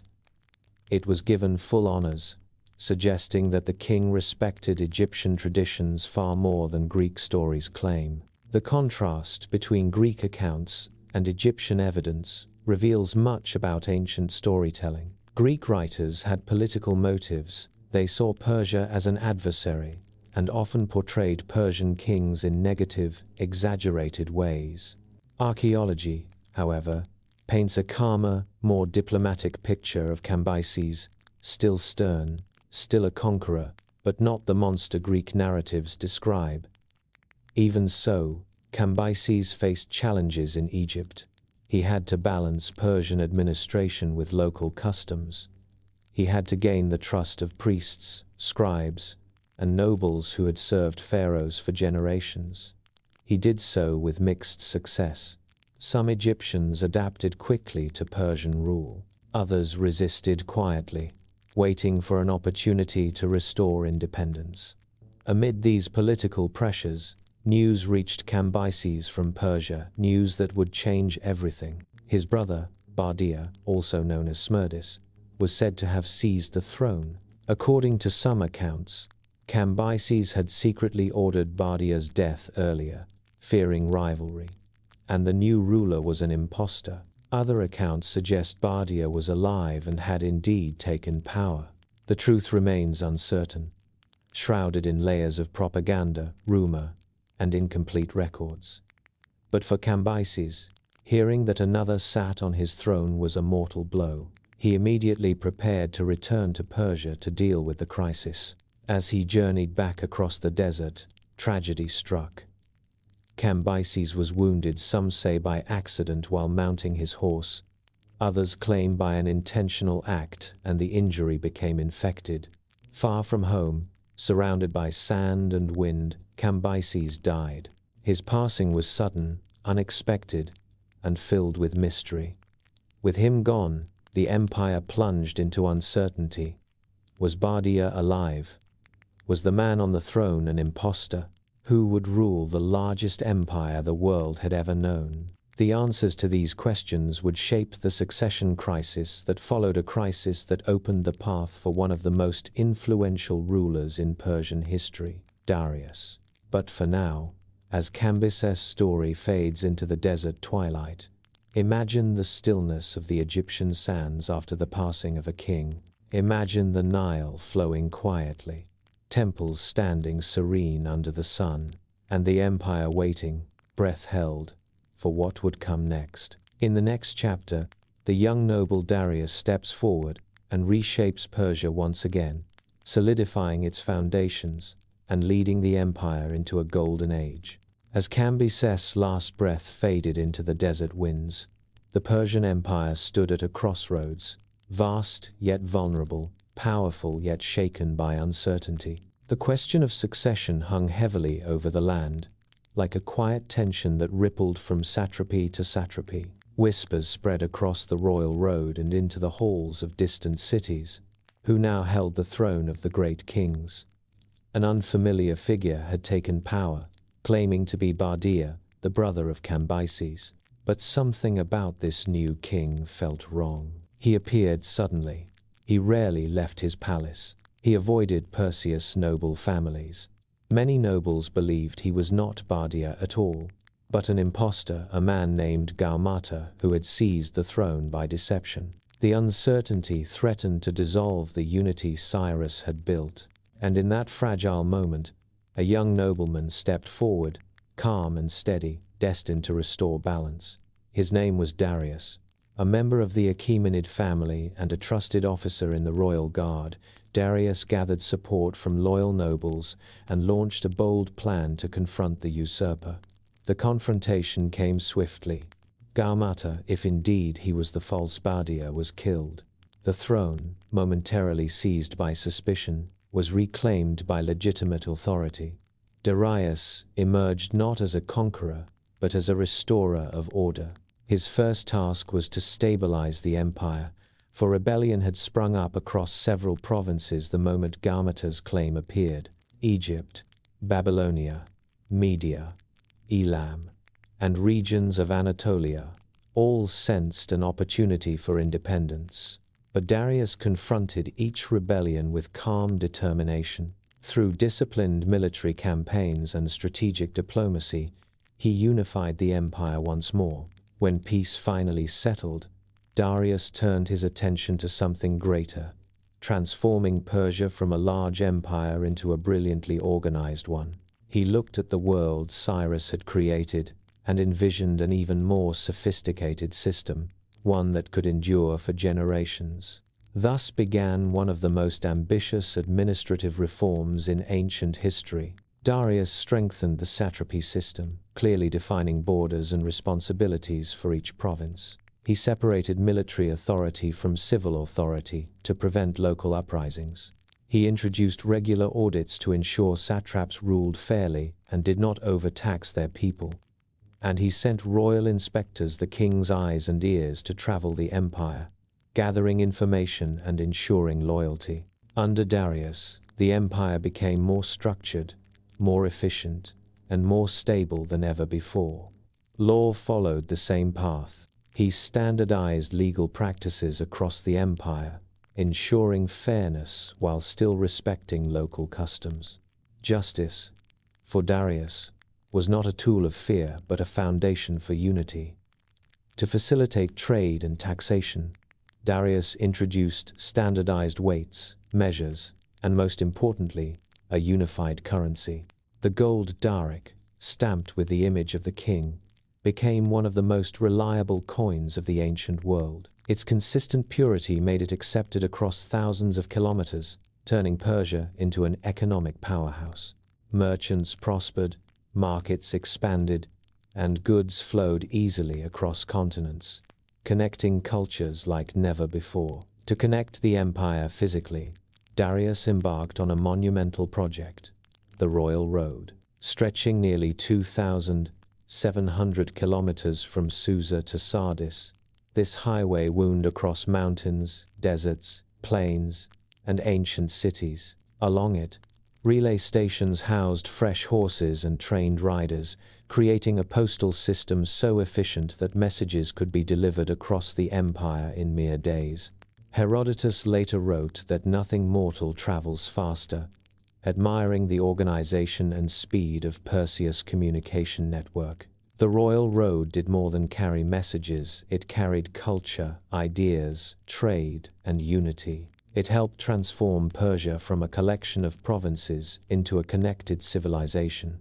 But Darius' vision extended beyond administration. He wanted a physical symbol of Persian identity, a place that would embody the empire's dignity, diversity, and eternal spirit. And so he began construction on a city unlike any the world had ever seen. Persepolis. Built at the foot of the Zagros Mountains, Persepolis rose slowly, like a dream sculpted from stone and sunlight. Grand staircases ascended in gentle slopes, columns reached toward the sky, walls were carved with images of 23 different peoples, bringing gifts to the Persian king, a celebration of unity rather than domination. The architecture blended influences from across the empire, Babylonian, Elamite, Median, and Persian styles intertwining harmoniously. Persepolis was not meant to be a military fortress or practical capital. It was a ceremonial city, a place where the king received guests, held festivals, and displayed the empire's dignity. It was a symbol calm, majestic, timeless. While Persepolis took shape, Darius continued expanding the empire's borders. He pushed eastward, bringing regions such as Bactria and Sogdia securely under Persian rule. His forces reached the Indus Valley, establishing Persian presence in lands that today lie within Pakistan and India. These regions contributed new soldiers, new crops, new trade connections, and new cultural richness to the empire. Yet even as Persia flourished, a challenge arose from the west, a challenge that would test Darius' authority and leave a mark on history. The Ionian Greeks, living in cities along the coast of Anatolia, rebelled against Persian rule. Encouraged by mainland Greek cities such as Athens and Eretria, they set fire to Sardis, a key Persian city. This attack enraged Darius. He vowed not only to restore order but to punish those who had interfered. Thus began the first Persian invasion of Greece. Darius gathered a large force and sent it across the Aegean toward the plains of Marathon. The battle that followed, though small compared to Perseus' vast campaigns, became one of history's most famous clashes. The Persian army, confident and experienced, faced a smaller but determined force of Athenian hoplites. When the battle began, the Greeks charged with unexpected speed, breaking Persian lines and pushing them back toward the sea. The Persians suffered defeat, a rare moment in their long record of victories. For Darius, Marathon was not a catastrophe, but it was a reminder that distant campaigns carried risks. He began preparing a larger invasion to complete what he had started, but before he could launch it, the king who had built the empire's golden age grew ill. Darius died in 486 BCE, leaving his son Xerxes to continue the struggle against Greece. Even so, Darius' legacy lived on strong, steady, foundational. He had not only expanded the empire, he had formed its identity. He had carved order out of chaos, justice out of confusion, unity out of diversity. Under his rule, Persia became more than a collection of conquered lands. It became a civilization held together by law, communication, art, administration, and the quiet strength of its people. As this chapter fades gently, imagine the world Darius left behind. Persepolis rising in solemn beauty, the royal road stretching across mountains and deserts, the Daric coin glinting in markets from Egypt to India. Imagine the soft hum of life across an empire refined by wisdom and guided by a steady hand. In the next chapter, we will follow Xerxes as he inherits this vast world, leading Persia into one of the most dramatic conflicts of the ancient age. As the gentle legacy of Darius settles like evening light across the empire, the story moves forward to his son, Xerxes, who inherits not only a vast kingdom but an unfinished mission. The winds of ambition still carried the memory of Marathon, a wound to Persian pride that Darius had planned to answer with a far greater campaign. Now, that responsibility fell to Xerxes. He was a king raised in magnificence, surrounded by the splendor of Persepolis, the wisdom of Persian advisors, and the expectations of ruling the world's largest empire. Yet even in the calm rhythm of court life, the shadow of Greece lingered. Xerxes knew that to secure Perseus' western frontier, he needed to complete what his father began, and so he prepared for one of the largest military expeditions the ancient world had ever seen. The scale of this invasion was immense. Persian officials traveled across continents to gather soldiers, supplies, ships, engineers, translators, and specialists of every kind. From Egypt came grain and skilled sailors. From Babylonia came engineers and craftsmen. From Lydia, Phoenicia, Bactria, Sogdia, Media, and countless other regions came soldiers of varied weapons, armor, and traditions. The Persian army was not a single people, it was a tapestry of cultures, bound together by loyalty to the great king. As the preparations unfolded, Xerxes oversaw construction of supply depots and canals. One of the most impressive engineering feats of the campaign was the canal through Mount Athos, allowing the fleet to bypass dangerous waters where a previous Persian fleet had been destroyed. But even more astonishing was the crossing at the Hellespont. To move his vast army from Asia into Europe, Xerxes ordered the construction of 2 pontoon bridges stretching across the strait. Hundreds of ships were anchored side by side, tied with massive cables, and covered with planks to create floating roadways. From a distance, it must have looked like an impossible dream, a path of wood and rope stretching across the sea, connecting 2 continents. When a storm destroyed the first attempt, Xerxes commanded his engineers to rebuild it stronger than before. Soon the bridges stood firm, ready to carry the thousands of troops, horses, chariots, and supplies that made up the great invasion force. In the quiet dawn, under the watch of soldiers from every corner of the empire, Xerxes crossed the Hellespont. The world seemed to hold its breath as the Persian army marched forward into Greece. Their first major obstacle awaited them at a narrow coastal pass called Thermopylae. This place, whose name means the Hot Gates, was a bottleneck between mountain and sea, perfectly suited for defense. Greek forces gathered there, led by the Spartan king Leonidas. Later tales would focus almost entirely on the Spartans, especially the famous 300. But from the Persian perspective, Thermopylae was not a miracle of Greek heroism. It was a hard, grueling, and costly challenge. As Xerxes approached, his scouts reported that the pass was heavily defended, yet the great king remained patient. He first attempted diplomacy, offering the Greeks a chance to surrender, but they refused. What followed was a battle fought day after day in the tight confines of the pass, where Persian numbers could not be fully used.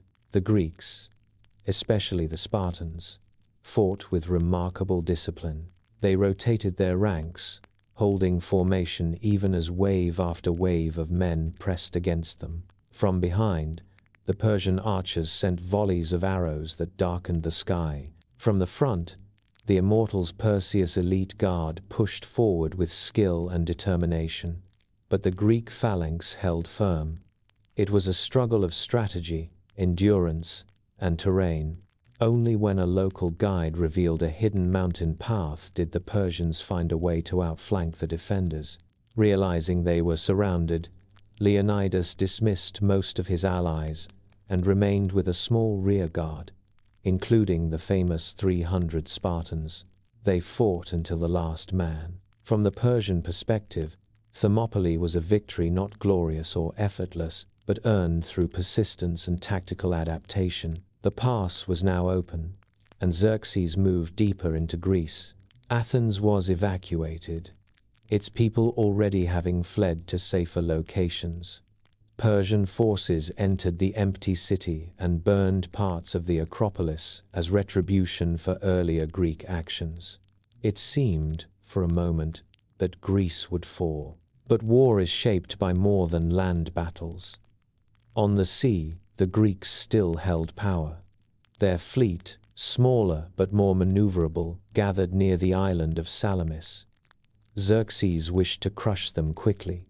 Advised by some that the Greek fleet was preparing to flee, he ordered his own ships to enter the narrow straits. But the Greeks were not retreating, they were waiting, and in those narrow waters, the Persian numerical advantage became a disadvantage. Phoenician ships, Egyptian ships, and Ionian ships crowded together in tight formations. Greek triremes, smaller and faster, darted in and out, ramming Persian vessels and disrupting their cohesion.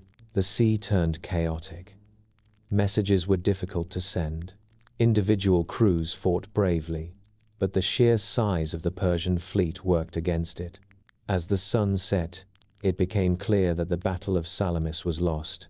It was a turning point in the war.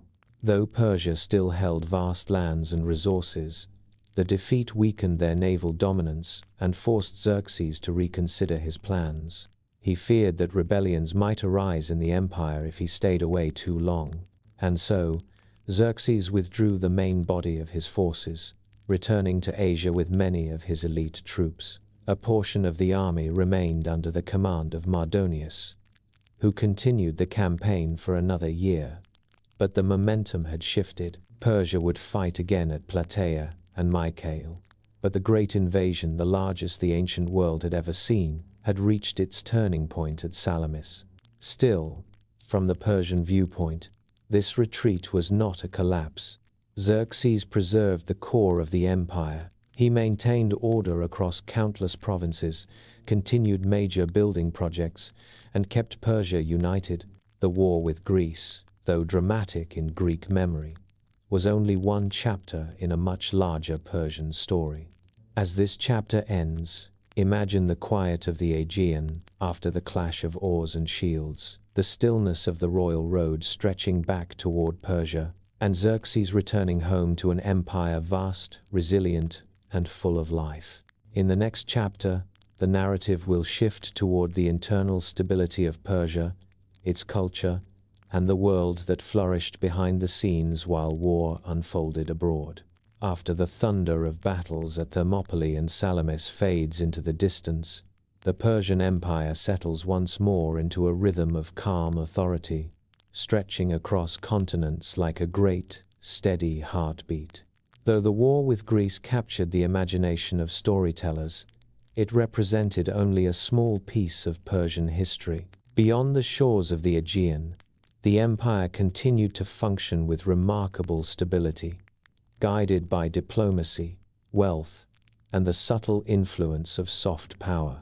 Let your breath ease as we return to this wider world, a world where gold, negotiation, and cultural prestige shaped events more strongly than armies or swords. Throughout the 5th century BCE, Persia remained the largest and most diverse empire on earth. Its satrapies thrived, its trade routes flowed with goods and ideas, and its rulers maintained a careful balance of strength and gentleness that helped preserve unity across vast distances. During this era, Persia learned an important truth. Not every problem required force. Sometimes, gold traveled farther than armies, and persuasion lasted longer than conquest. This understanding guided Persian strategy, especially in its dealings with the fractious Greek city-states. After Xerxes withdrew from Greece, the Persians recognized that direct invasion had its limits, but they also understood something the Greeks did not. Greek politics were fragile, divided, and perpetually in motion. Athens and Sparta, the two major powers, were rivals even in times of peace. Smaller cities shifted alliances constantly. Dozens of islands and coastal settlements struggled for influence, freedom, or survival. Persia did not need to conquer Greece to shape it. It only needed to wait, watch, and encourage divisions that were already present. And so Persia began to practice a new art, using diplomacy and wealth to influence the Greek world from afar. Persian gold flowed quietly into the hands of generals, politicians, and factions who aligned with Persian interests. During the Peloponnesian War, Persia supported first one side, then the other, ensuring that no Greek city became powerful enough to threaten Persian holdings. When Athens seemed too strong, Persia helped Sparta. When Sparta grew dominant, Persia shifted support elsewhere. Through these subtle interventions, Persia became the invisible hand guiding Greek politics. This influence was not always direct. Sometimes it came through envoys who negotiated truces or encouraged rivalries. Sometimes it came through promises of ships or silver, and sometimes it came simply through the knowledge that Persia existed, a vast, wealthy empire whose favor or disfavor could shift the balance of power overnight. While this soft power strategy unfolded in the West, Persia also focused on stabilizing its internal regions. Egypt, long, proud, and independent, required delicate handling. Persian kings alternated between firm control and generous diplomacy to maintain loyalty among its priests and nobility. Egypt's temples continued to receive patronage.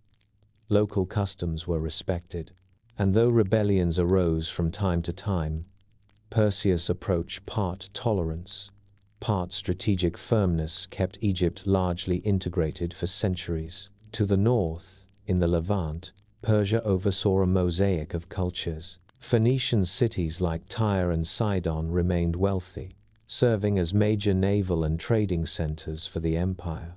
The Jews, having been freed from exile under Cyrus, continued to rebuild their institutions and practice their faith in peace. Trade flourished across this region, and Persian administrators focused on ensuring stability rather than imposing harsh control. Further west in Anatolia, Persian satraps managed a diverse and strategically important landscape, from the rugged mountains of Cappadocia to the coastal Greek cities of Ionia. Persia governed through a balance of local autonomy and imperial oversight. Road systems improved, markets grew, and Persian nobles frequently traveled these regions, acting as both representatives of the king and protectors of local trade. All these efforts created a sense of order and prosperity that defined the core centuries of the Achaemenid Empire.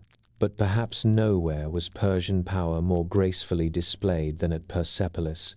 If Susa was the administrative heart, and Ecbatana the ancient crown, Persepolis was the empire's soul, a ceremonial city built to embody the empire's dignity and splendor. Imagine approaching Persepolis at sunrise. Light reflects off polished stone terraces, long staircases, and towering columns carved with lotus flowers and roaring lions. Reliefs depict delegations from across the empire: Babylonians, Egyptians, Indians, Scythians, Lydians, each bringing gifts to the Persian king. They are not shown as defeated subjects, but as honored participants in a vast, elegant world. This vision of harmony was intentional. Persepolis was designed not only as a palace, but as a symbol of cooperation among the empire's many peoples. Inside its halls, court life unfolded with exquisite refinement. Nobles from different regions spoke a variety of languages, yet all understood the protocols of respect that guided the king's presence. Gold, precious fabrics, carved ivories, and rare spices filled the palace air with a sense of luxury unmatched anywhere else. And within this grand environment, several groups played essential roles in shaping the empire's soft power. The Persian nobility, descendants of ancient families, served as advisors, generals, administrators, and ambassadors. Their loyalty to the king created the backbone of Persian governance. They traveled widely, overseeing satrapies, negotiating treaties, and representing the empire's authority. Their influence extended into every province, reminding distant peoples that Persia's strength came not from fear, but from stability and honor. Taijiam, the eunuchs of the royal court, also held considerable power. Trusted for their loyalty and close proximity to the king, they managed internal affairs, coordinated communication, and often influenced key decisions. Their role, though quiet, was central to the smooth functioning of imperial life. And then there were the queens and royal women, whose influence reached deep into politics and diplomacy. Queens such as Atossa, daughter of Cyrus and mother of Xerxes, wielded extraordinary soft power. Through marriage alliances, patronage, and counsel, Persian queens shaped the empire's direction in ways few outside the court ever realized. Their presence added both grace and wisdom to imperial leadership, and their connections among noble families helped maintain unity across vast regions. In this era, the Persian Empire radiated confidence without aggression, authority without cruelty, and refinement without excess. It remained powerful not because of constant warfare, but because of its ability to create harmony among diverse peoples. This soft power allowed Persia to endure even when external conflicts flared. It allowed trade to flourish, cultures to thrive, and diplomacy to succeed where violence would have failed. As we close this chapter, imagine the calm of Persepolis at twilight, the soft glow of torches, the quiet murmur of nobles in marble halls, and the gentle wind brushing across carved stone reliefs that have watched centuries unfold. The empire stands steady, elegant, and alive with stories. In the next chapter, we will step into the daily world of its people, exploring how ordinary life unfolded within this remarkable civilization. As the quiet elegance of Persepolis lingers in your mind, let us drift gently into the everyday world of the Persian people. The farmers, craftsmen, merchants, nobles, and families who filled the empire with life. Beyond the grandeur of palaces and diplomacy, ancient Persia was a place of bustling cities, fertile fields, vibrant markets, and traditions that shaped the rhythm of daily living. To understand the heart of the empire, we must walk alongside its people and see the world through their calm, patient eyes. Life in ancient Persia began with the land itself. Though much of the empire lay across deserts and rugged plateaus, the Persians possessed a remarkable talent for coaxing life from dry soil. Their greatest agricultural innovation was the Qunat system, a network of underground channels that carried cool water from mountain aquifers to distant fields. These tunnels, dug by skilled workers with precision and endurance, allowed communities to flourish in areas that received little rainfall. The Qunat was more than a tool, it was a lifeline. It brought water to vineyards, orchards, wheat fields, and gardens. It supported villages scattered across harsh terrain, turning barren valleys into places of abundance. Farmers tended their crops with steady hands, guided by seasons, stars, and the wisdom of generations. Barley, wheat, dates, pomegranates, figs, and grapes filled Persian fields. Shepherds tended flocks of sheep and goats along mountain slopes, while herders raised horses, the treasured companions of Persian warriors. Agriculture shaped daily life, grounding people in cycles of planting and harvest, and connecting them deeply to the land and its quiet power. Beyond the fields lay the great cities of the empire, each unique, each holding its own character, yet all connected by Persian administration and the endless flow of trade. Babylon, ancient and wise, stood as one of the empire's beating hearts. Along the Euphrates, its ziggurats and temples reached toward the sky, and its markets buzzed with life. Scholars worked in quiet chambers, scribes recorded transactions, and merchants exchanged goods from across the Near East. Susa, one of Persia's most important administrative capitals, thrived as a crossroads of languages and cultures. Palaces rose from its plains, decorated with glazed bricks in blues, golds, and whites. Caravans arrived daily, bringing textiles from the west, spices from the east, and metals from the mountains.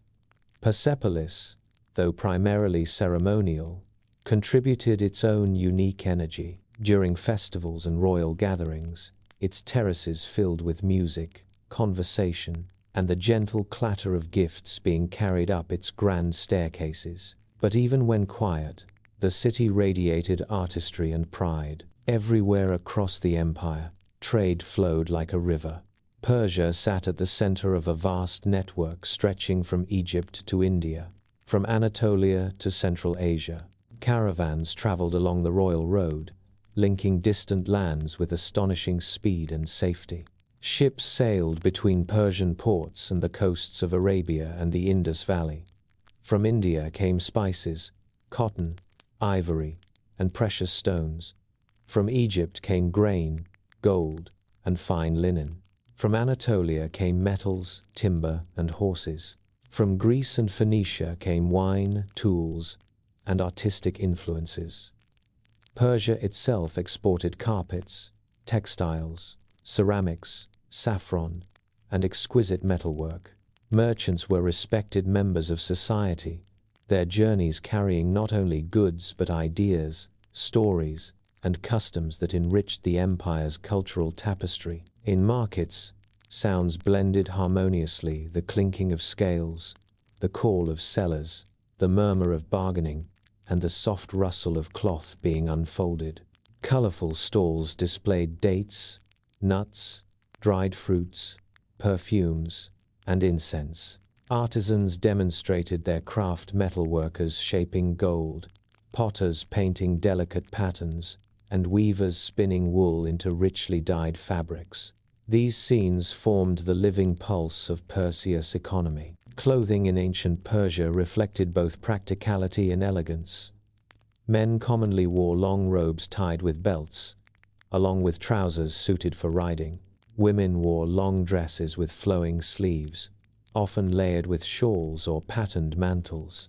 Bright colors were favored: deep reds, blues, greens, and golden yellows dyed from natural pigments. Nobles displayed intricate embroidery and jewelry made of gold, lapis lazuli, and turquoise. Even everyday garments carried subtle beauty, shaped by the craftsmanship of local weavers. Food was another expression of Persia's gentle sophistication. Meals centered around bread, often baked in clay ovens, accompanied by fruits, nuts, cheese, and vegetables. Stews simmered with herbs, lamb, lentils, and fragrant spices. Wine flowed freely at celebrations, while milk and yogurt remained staples in many homes. Honey sweetened dishes for both the rich and poor. In both simple households and noble banquets, meals were moments of comfort, gathering, and gratitude. Among all traditions, none symbolized Persian joy more beautifully than the festival of Nowruz, the celebration of the new year and the arrival of spring. Nowruz marked the return of warmth, the renewal of life, and the victory of light over darkness. Families cleaned their homes, prepared special dishes, and decorated tables with symbolic items representing rebirth and prosperity. People visited neighbors, offered gifts, and welcomed the new season with open hearts. Music filled the air, fires were lit, and communities gathered under stars to celebrate both memory and hope. Nowruz reminded people of their connection to the land, the sky, and the eternal rhythms of nature. It was a festival of unity, joy, and optimism, one that still endures in the modern world as a celebration of Persian heritage. In daily life, social bonds held communities together. Families were central to society, with deep respect given to elders for their wisdom and experience. Hospitality was a cherished virtue. Travelers were welcomed with bread, salt, and warm conversation. Kindness was seen as a duty, generosity as a blessing, and truthfulness as a reflection of one's character. Religion added further depth to Persian life. Fire temples glowed softly across the land, their flames tended by priests who safeguarded sacred rituals. Zoroastrian beliefs in truth, righteousness, and cosmic balance guided moral choices. People saw themselves as participants in the ongoing struggle between light and darkness, good and evil. Through honest living, they believed, they strengthened the forces of good. As this chapter draws gently to a close, imagine the evening settling over the empire: farmers returning from fields, merchants closing market stalls, families gathering for warm meals, and temple fires flickering under the darkening sky. This was the life of ancient Persia, steady, diverse, peaceful, and deeply connected to beauty and tradition. In the next chapter, we will step into the world of Persian culture, its art, architecture, and innovations, exploring how creativity shaped the identity of one of history's greatest civilizations. As the quiet rhythms of daily life settle in our minds, let us drift gently into the world of Persian creativity, a world shaped by beauty, harmony, and the soft brilliance of an empire that treasured both art and intellect. In ancient Persia, art was not merely decoration. It was a language, a way of understanding the world, a bridge between cultures from one end of the empire to the other. To explore Persian art is to step into a space where civilizations meet, blend, and rise into something entirely new. The Persian Empire, stretching from the Indus Valley to the Mediterranean, gathered influences like a river gathers tributaries. From Mesopotamia came techniques of brickwork, sculpture, and narrative reliefs. From Egypt came monumental architecture, symmetry, and sacred symbolism. From the Greeks came naturalistic forms, elegant proportions, and evolving ideas of beauty. From the Iranian plateau came deep patterns, geometric motifs, and a reverence for nature, animals, and sacred fire. Rather than choosing between these traditions, Persia embraced them all. Persian art became a graceful synthesis, blending foreign inspiration with native imagination. This harmony gave the empire its unique aesthetic, grand yet gentle, powerful yet refined, complex yet soothing to the eye. Nowhere was this synthesis more beautifully expressed than in the great ceremonial center of Persepolis. At the heart of Persepolis stood the Apadana, the magnificent audience hall built under Darius the Great and completed by Xerxes. Imagine entering this vast hall, its roof supported by dozens of towering columns, each shaped like bulls, lions, or double-headed animals symbolizing strength and guardianship. Stone staircases rose to the platform, carved with some of the most iconic art of the ancient world, the reliefs of 23 nations bringing gifts to the Persian king. These reliefs were not images of subjects bowing in fear. They were depictions of harmony. Each delegation, Babylonian, Egyptian, Lydian, Indian, Nubian, Elamite, Armenian, and many others, was shown with dignity, bearing gifts from their homeland. Their faces were calm, their posture upright, their clothing detailed with the patterns and textures of their culture. It was as if the empire wished to celebrate diversity rather than erase it. In these carved scenes, we see the Persian worldview: unity without domination, power without cruelty, order without oppression. The Apadana was a masterpiece of stone, art, and symbolism, a place where the world gathered in quiet respect. Beyond monumental architecture, Persian craftsmanship flourished in countless other forms. Their metalwork remains among the finest ever created. Goldsmiths shaped cups, plaques, and jewelry adorned with lions, griffins, lotus flowers, and winged bulls. Silver vessels shone with images of feasting nobles and hunting scenes. Bronze armor, helmets, and ceremonial weapons blended functionality with elegance. Persian artisans understood the power of detail. Curved lines mimicked the movements of animals. Intricate patterns captured the rhythms of wind and water. Every stroke of the chisel carried a softness, a sense of calm. Coinage under Darius also became an artistic achievement. The Daric Perseus gold coin was stamped with the image of a royal archer, symbolizing both precision and serenity. Its purity and consistency made it one of the most trusted currencies in the ancient world. Coins traveled across markets from Egypt to Central Asia, spreading Persian influence in silent, golden circles. Royal construction projects expanded across the empire. Susa received grand palaces with glazed tiles in brilliant blues and yellows. Ecbatana shone with vibrant walls and wooden structures decorated with precious metals. Babylon continued to thrive under Persian patronage, maintaining temples, gardens, and monumental gates. In every city, Persian engineers and architects demonstrated mastery over geometry, proportion, and hydraulics. Their Qunat systems inspired future civilizations. Their palaces influenced later architectural styles. Their emphasis on symmetry and sacred order echoed through centuries. Perseus' contributions to science were equally profound.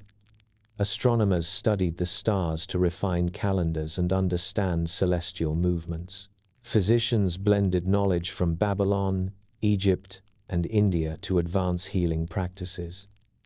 Administrators developed sophisticated mathematical systems for taxation, trade, and engineering. Here, science was not separated from spirituality. It was a reflection of cosmic harmony, the same harmony expressed in Persian art. The influence of Persia did not vanish with the fall of the Achaemenid Empire. Instead, it flowed gently through time, touching cultures far beyond its borders. The Byzantine Empire adopted Persian motifs in textiles, crowns, court rituals, and royal imagery. Persian ideas of kingship influenced Byzantine ceremonial life for centuries. The Arab world absorbed Persian administrative systems, art styles, and literary traditions after the rise of Islam. Persian scholars shaped early Islamic science, philosophy, and poetry. Persian architectural patterns inspired mosques, palaces, and public gardens across the Middle East. And in India, the Mughal Empire, descended from Central Asian dynasties deeply connected to Persian culture, embraced Persian aesthetics wholeheartedly. The Taj Mahal itself, though Indian in foundation, carries unmistakable Persian elements in its symmetry, arches, gardens, calligraphy, and serene geometric balance. Persian miniature painting shaped Mughal art. Persian poetry shaped Mughal courts. Persian gardens' Charbagh, the four-part paradise, became symbols of earthly heaven. Across all these cultures, the Persian spirit remained: gentle order, flowing beauty, and unity in diversity. As this chapter draws softly to a close, imagine walking through Persepolis at dusk. Columns cast long shadows across stone terraces. Carved faces of 23 nations glow in the warm sunset. Gold-worked bowls shimmer in palace halls. Wind moves quietly through gardens shaped by geometry and imagination. Art, architecture, and science weave together into a single tapestry, a tapestry that continues to inspire the world even now. In the next chapter, we will follow Perseus' influence into religion and philosophy, exploring how Zoroastrianism shaped the empire's soul and echoed through later faiths.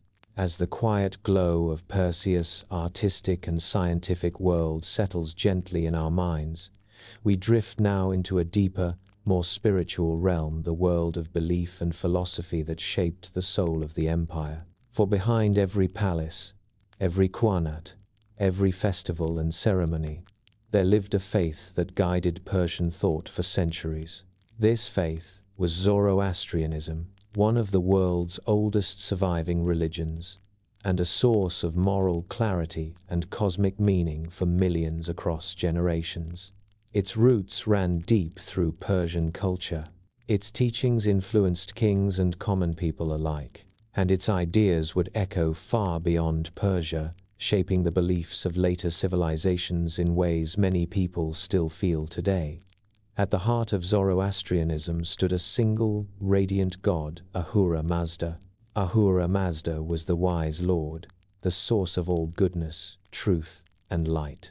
He represented clarity, justice, order, and the divine spark that lived within every soul. To follow Ahura Mazda was to choose honesty, compassion, purity, and harmony. But in this ancient faith, the universe was not without conflict. Opposing Ahura Mazda was Angra Mainyu, also called Ahriman, the destructive spirit, the force of chaos, falsehood, and darkness. He was not equal to Ahura Mazda, but he was powerful enough to challenge the world, stirring corruption wherever he could. Thus, the cosmos was understood as a great drama of light against shadow, truth against deceit, creation against destruction. This dualism formed the foundation of Persian ethics. Every action, every thought, every word played a part in this cosmic struggle. Zoroastrianism taught that human beings were not passive observers in this battle. They were participants. They were responsible for choosing which side they supported. Good and evil were not abstract ideas, they were choices made daily by every individual. And at the center of this moral path lay the principle of free will. Humans were not controlled by destiny or divine decree. They were free to choose righteousness or wickedness. This belief in free will set Zoroastrianism apart from many ancient religions, which saw humans as powerless before the gods. But in the Persian worldview, people were co-workers with the divine, helping Ahura Mazda perfect the world through good deeds. This moral triad guided believers: good thoughts, good words, good deeds. Simple, gentle, and profound, These teachings shaped the behavior of Persian kings and citizens alike. A just ruler strengthened the forces of light. A corrupt ruler strengthened darkness and risked losing the divine favor known as Farah, the heavenly glory that legitimized kingship. This concept of righteous leadership became central to Persian political philosophy. It taught that kings must rule with fairness, protect their people, and uphold truth. Many historians believe this idea contributed greatly to the stability and humanity of the Persian Empire. Fire played a sacred role in Zoroastrian worship. Not worshipped as a god, fire was seen as a symbol of purity and illumination, the closest physical representation of divine truth. Fire temples glowed softly across the empire, their ever-burning flames tended with great care. People prayed near the fire, offered gratitude, and sought clarity of mind. This peaceful, luminous ritual life helped create the calm cultural atmosphere described in earlier chapters. Yet, Zoroastrianism was not isolated. Its ideas traveled across borders through trade, diplomacy, and cultural exchange. During the Babylonian exile, Jewish communities encountered Persian beliefs that would profoundly shape their theology. Concepts such as angels, demons, a final judgment, heaven, hell, and resurrection bear striking parallels to Zoroastrian doctrine. Many scholars believe that Judaism's later developments were deeply influenced by Persian thought, especially during and after the reign of Cyrus the Great. From Judaism, these ideas entered Christianity, and through early contact between Persians and Arabs, they also found echoes in Islam. The idea of a cosmic battle between good and evil, the importance of moral choice, the presence of heavenly messengers, and the belief in a final reckoning all carry threads that can be traced back to Zoroastrian teachings. Thus, the philosophy of ancient Persia helped shape three of the world's major religions, influencing billions of people across thousands of years. Back within the empire, Zoroastrianism provided a calming framework for daily life. People saw the world as filled with opportunities to choose goodness. They practiced honesty in trade. They honored contracts and promises. They treated water, earth, and fire as sacred gifts that must not be polluted. Families prayed together, especially during festivals marked by light and renewal. And communities lived with a deep sense of responsibility toward one another. Even death was viewed gently.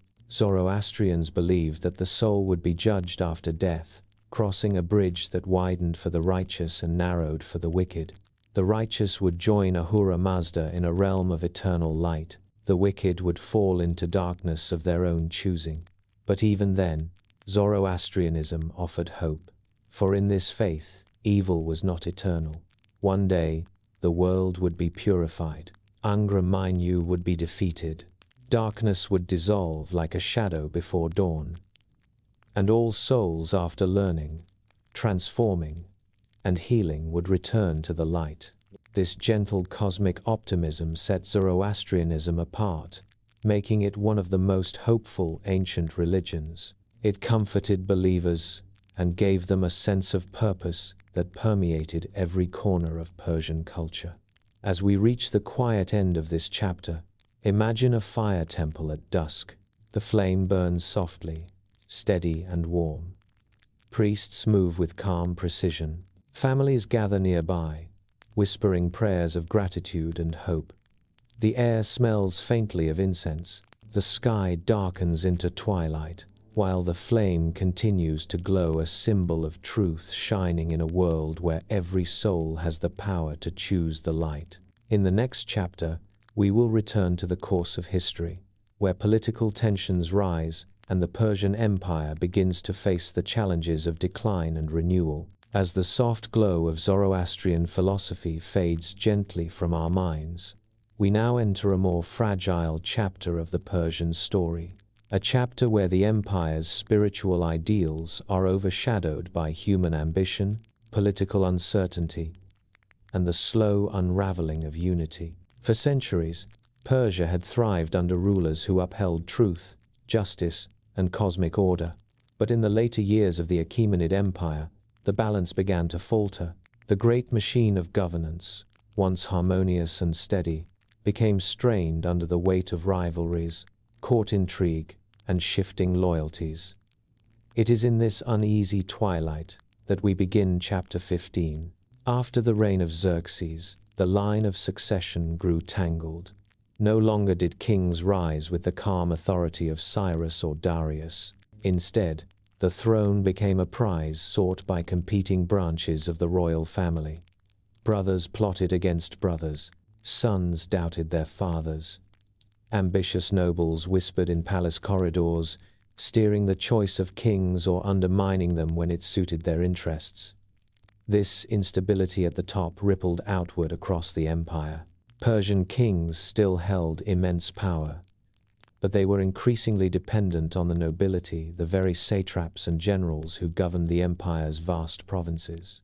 In earlier centuries, these officials had been loyal servants of the throne, but now, many of them had grown powerful in their own right.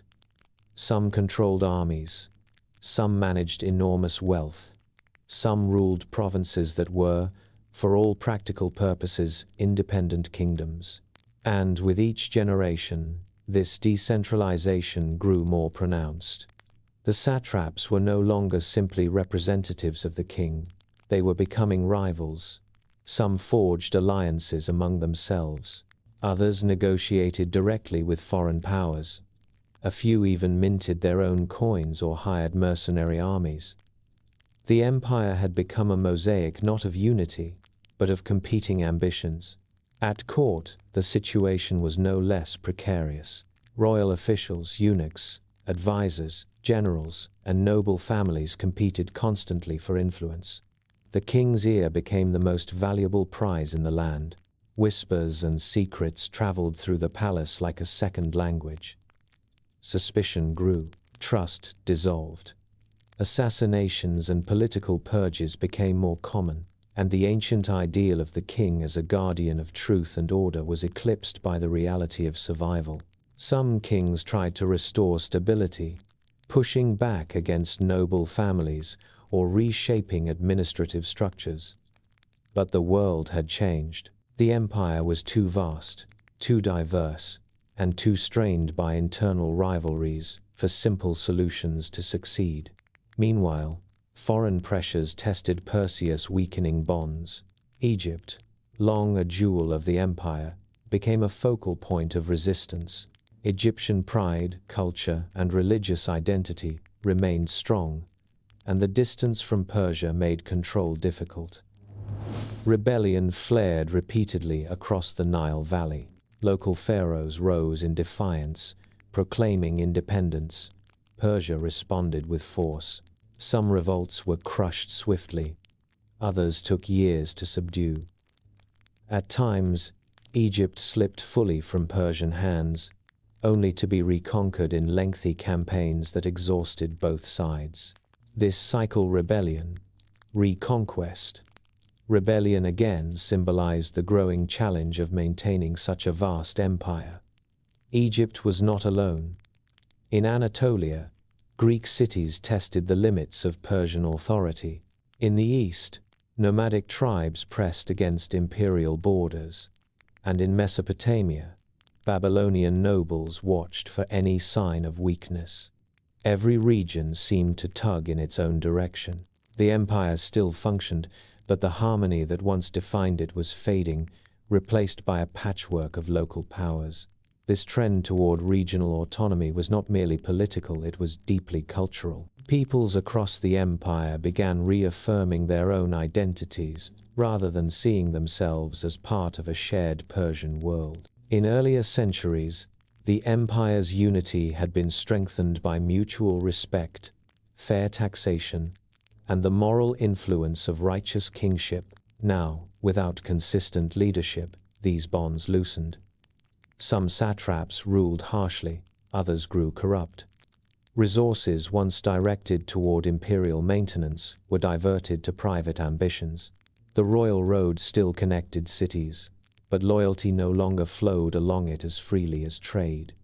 In this atmosphere of fragmentation, the idea of Persia as a single, harmonious civilization began to crack. Still, even during this period of decline, the empire's cultural brilliance did not immediately disappear. Persepolis continued to shine during festivals. Courtiers still practiced elegant rituals. Artists continued their work in palaces and temples. Fire temples still glowed at dawn and dusk.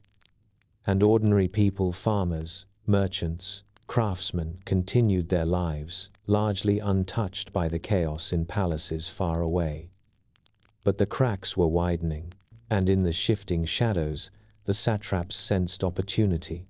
Some openly defied the king, refusing to send taxes or troops. Others built fortified estates or hired mercenaries, preparing for the day when imperial authority might collapse entirely. Persia remained vast and powerful, but the unity that had once defined its greatness had grown thin. The empire had reached a point where even small disturbances could trigger larger crises. And soon, a disturbance would arrive not from within, but from beyond the empire's western frontier. A rising power in the northern Greek world, led by a young and brilliant commander, was preparing to step onto the world stage. His name was Alexander. Before he appeared, the last kings of Persia struggled to maintain control, searching for ways to restore balance. But internal divisions, regional rebellions, and the ambitions of their own officials made such restoration nearly impossible.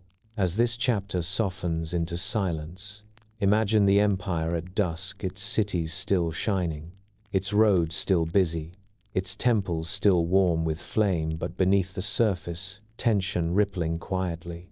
A once unified world now stands at the edge of transformation. In the next chapter, Alexander the Great will enter this fragile landscape, and Persia's fate will shift forever.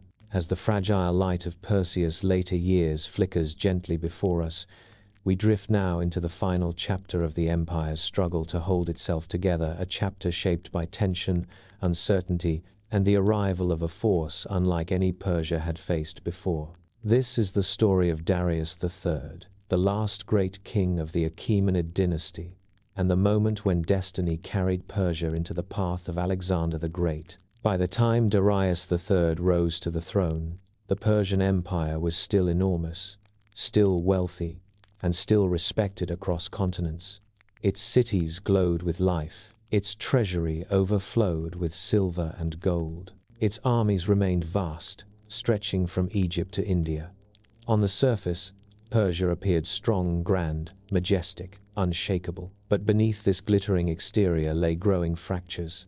The unity that Cyrus and Darius I had once forged had faded. Satraps ruled with increasing independence. Noble families fought for influence at court. Regional powers drifted in and out of loyalty, depending on their own ambitions.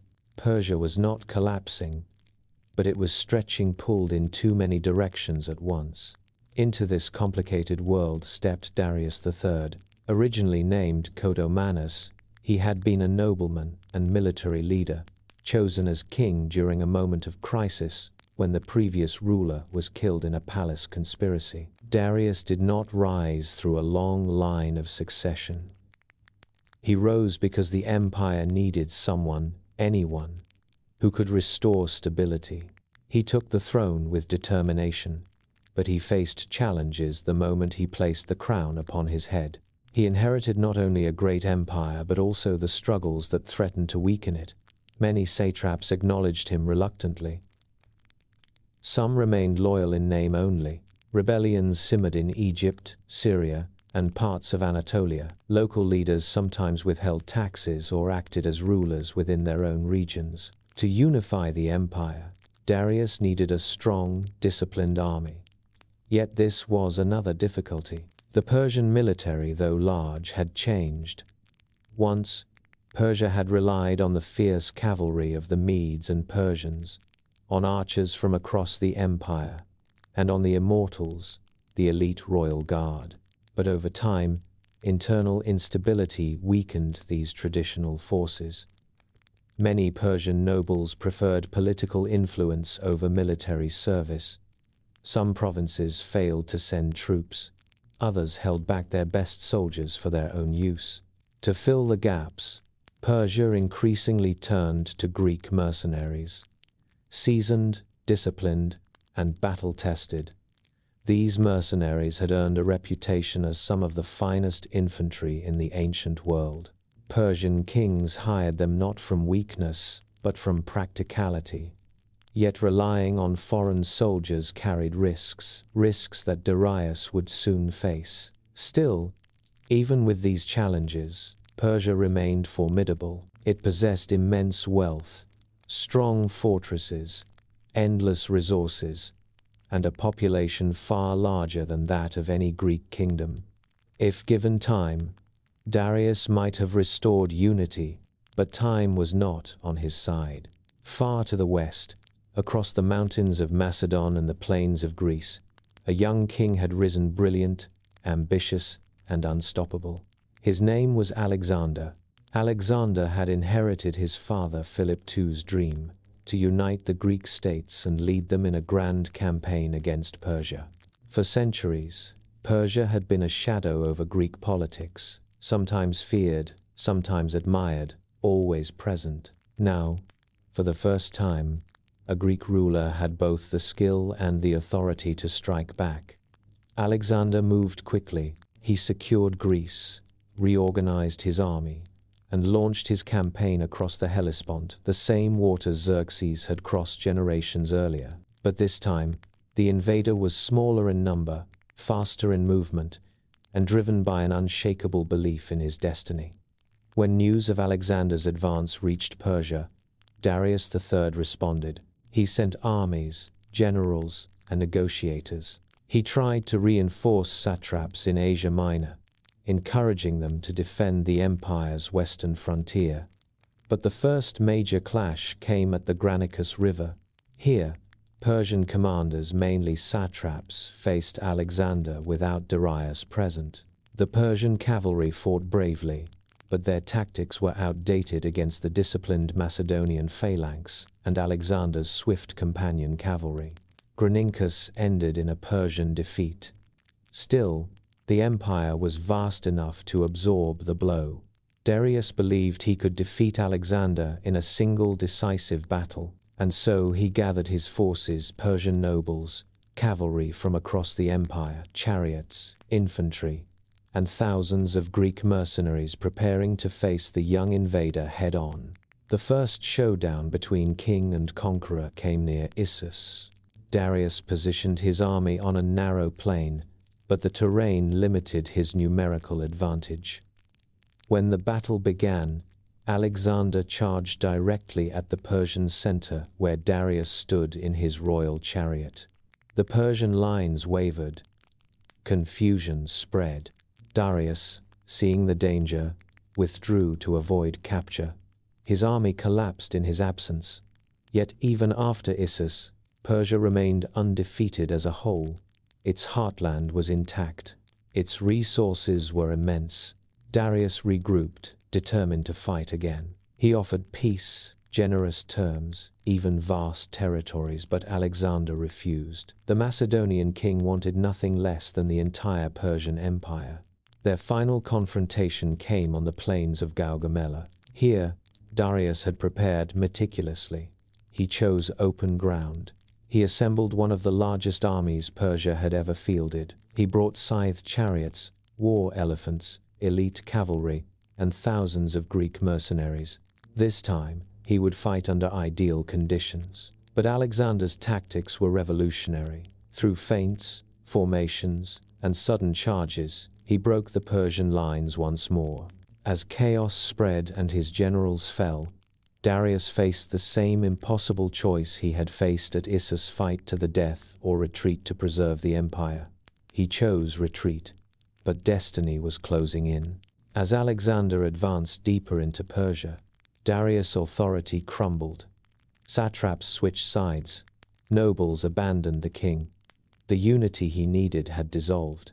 At last, Betrayed by one of his own satraps, Darius was killed while fleeing toward the eastern provinces. Alexander, when he found the body, reportedly covered it with his own cloak and ordered a royal burial. Thus ended the reign of Darius III, the final king of the Achaemenid line. His fall was not the fall of a weak man, but the fall of a divided empire, one that remained vast and wealthy but no longer united in purpose. As this chapter quiets, imagine the Persian Empire on the eve of change, cities still shining, temples still glowing, people still living their daily rhythms, yet history shifting beneath their feet. In the next chapter, Alexander will take Persepolis, ending an era and opening a new one. As the gentle shadows of Darius III's final days fade from our memory, we now drift into one of the most dramatic and poignant passages of Persian history, a chapter where the empire does not collapse suddenly, but slowly, step by step, like a great mountain worn down by wind and time. Alexander the Great, young and filled with boundless ambition, had already carved his way through Asia Minor by the time he faced the Persians at the Granicus River. This was the first of 3 major battles that would decide the fate of Persia. At Granicus, the Persian satraps assembled cavalry and Greek mercenaries to stop him. They fought bravely, but their forces lacked unity, each group answering more to their own commanders than to a single coordinated strategy. Alexander, swift and decisive, crossed the river under heavy fire and struck with the force of a lightning bolt. The Persian lines faltered. The satraps fell one by one. Granicus ended in a Macedonian victory, and the first stone in the wall of Persia's defenses began to crumble. Still, the empire remained vast, resilient, and capable of mounting a stronger defense. The next great confrontation would come near the narrow coastline of Issus.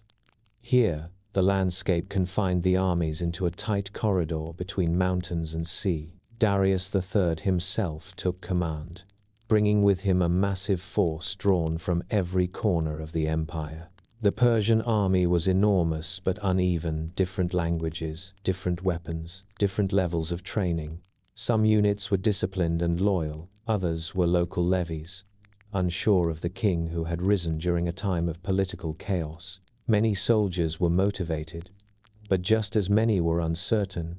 The empire had not given them a unified vision. In contrast, Alexander's army was small, cohesive, and fiercely loyal.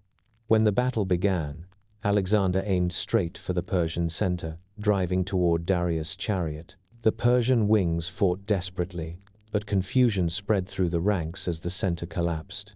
Darius fled to avoid capture, and with his retreat, the entire army disintegrated. Issus, like Granicus, was a defeat born not of weakness in numbers, but weakness in unity. Yet even after this setback, Perseus' core remained intact. Darius regrouped, gathering another vast army and preparing for a final stand on the plains of Gaugamela. This battlefield, broad and carefully chosen, offered the Persians every advantage. The ground was cleared and leveled for scythed chariots. The army stretched for miles. War elephants stood ready. Cavalry from Bactria, Media, Armenia, and beyond waited in command of their nobles. But once again, diversity became both strength and burden. The Persian army was a mosaic rich in color and skill, but lacking the single heartbeat that drove Alexander's men. When the battle began, Alexander executed a brilliant maneuver, drawing Persian cavalry to one side and creating an opening in the center. Then, with perfect timing, he led a direct charge toward Darius. The Persian king held his ground longer than before, but panic rippled through the ranks. As the Macedonian wedge broke through, Darius saw his chariot nearly encircled. Retreat became inevitable. Without their king, the Persian formations collapsed once more. Gaugamela was not only a military defeat, it was the moment the Persian Empire's fate was sealed. With its armies shattered and its unity broken, the empire stood vulnerable. Alexander advanced through Mesopotamia with barely any resistance. Babylon opened its gates without a fight, welcoming him as a liberator. Susa, rich with treasures gathered over centuries, surrendered peacefully, its storerooms overflowing with silver and gold. From Susa, Alexander marched toward Persepolis, the ceremonial heart of Persian identity.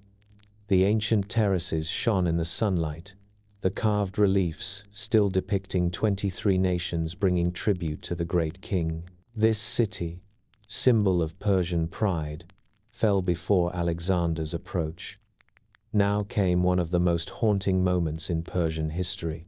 In a night of feasting, celebration, and perhaps drunken misjudgment, the palaces of Persepolis were set aflame. Some say it was revenge for Persian burns in Athens. Some say it was an accident of revelry. Some believe Alexander wished to send a message. The old order had ended. Whatever the cause, the flames rose high into the night sky, consuming cedar beams, gilded halls, and centuries of cultural memory. Persepolis burned slowly, its light flickering against distant mountains, a silent symbol of a world passing away. As the fire died and smoke settled over the terraces, the empire entered its final act. Darius III fled eastward, hoping to gather forces in Bactria and reorganize resistance. But unity was gone. Satraps who once served the king now saw opportunity in betrayal. One of them, Bessus of Bactria, seized Darius, imprisoned him, and ultimately had him mortally wounded when Alexander approached. When Alexander found Darius' body, he covered it with his own cloak, a gesture of respect toward the fallen king, and perhaps a symbolic acknowledgement that he now stood as the heir to the empire. With Darius dead and the Persian aristocracy divided, Alexander declared himself King of Kings. It was a title heavy with meaning, a title that once belonged to Cyrus, Darius, and generations of rulers who held the world's largest empire together with wisdom and vision. Now it passed to a foreign conqueror. Under Alexander, Persia did not simply vanish. Its culture endured, blending with Greek traditions to form the Hellenistic world. Its roads continued to carry travelers. Its cities remained full of life. Its beliefs, art, and innovations flowed into new civilizations. But the old empire, the steady rhythm of Achaemenid rule, the satrapies, the royal road, the fire temples glowing under desert stars had come to an end. As this chapter rests softly in your mind, imagine the quiet after battle, the breeze passing through the ruins of Persepolis, and the distant echo of an empire that shaped the ancient world with grace, tolerance, and strength. In the next chapter, we will explore how Persia's legacy continued through Parthia and the Sassanids, carrying its spirit far beyond the final days of Alexander.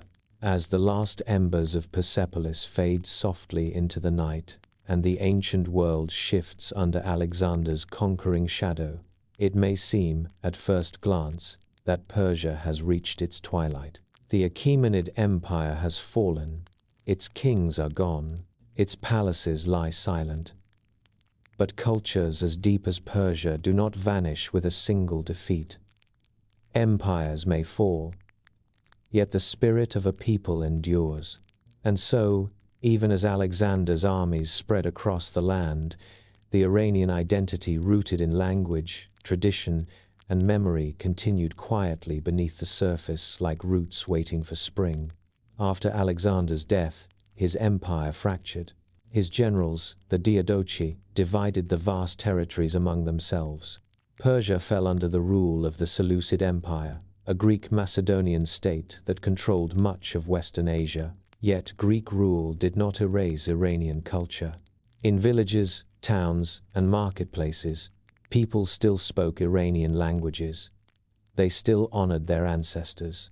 They still celebrated Nowruz. Zoroastrian fire temples continued to glow softly on hilltops. Iranian nobility retained influence in local affairs, slowly regaining strength as Seleucid power waned. It was in this quiet, persistent endurance that the seeds of a new Persian resurgence began to grow. In the northeastern regions, where the Iranian plateau met the steppes of Central Asia, a confederation of nomadic and semi-nomadic tribes began to rise. These were the Parthians, descendants of ancient Iranian peoples, skilled horsemen, and masters of mounted warfare. Under the leadership of the Achaemenid dynasty, the Parthians challenged Seleucid authority, reclaiming lands one by one, until they forged a new empire. The Parthian Empire did not recreate the Achaemenid state in form, but it revived its spirit. It restored Iranian independence. It brought back a sense of cultural pride, and it introduced a fresh style of governance suited to both settled and nomadic life. Parthian kings ruled through a combination of centralized authority and strong noble families. Their power rested heavily on cavalry, especially the famous Parthian horse archers, who could ride at full speed while firing backward with deadly accuracy. This tactic, known as the Parthian shot, became legendary. It also proved vital in the Parthians' long struggle against a new Western power rising on the Mediterranean shores, Rome. For centuries, Parthia and Rome faced each other across contested frontiers in Mesopotamia and Armenia. Neither side could conquer the other. Rome possessed discipline, technology, and immense manpower. Parthia possessed speed, flexibility, and a deep understanding of the land. Their conflicts created some of the most dramatic episodes of ancient warfare.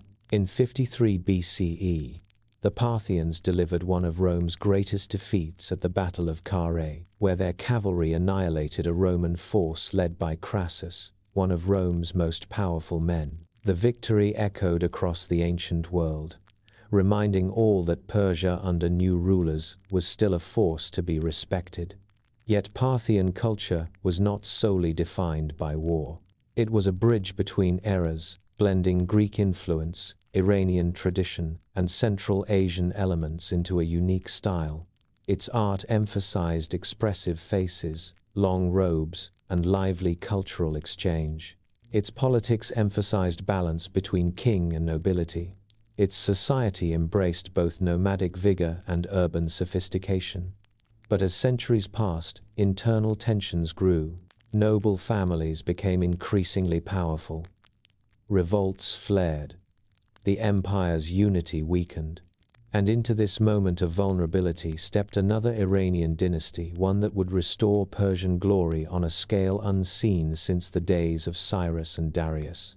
This dynasty was the Sassanids. Founded by Ardashir I in the 3rd century CE, the Sassanid Empire rose from the region of Pars, the same homeland once ruled by the Achaemenids.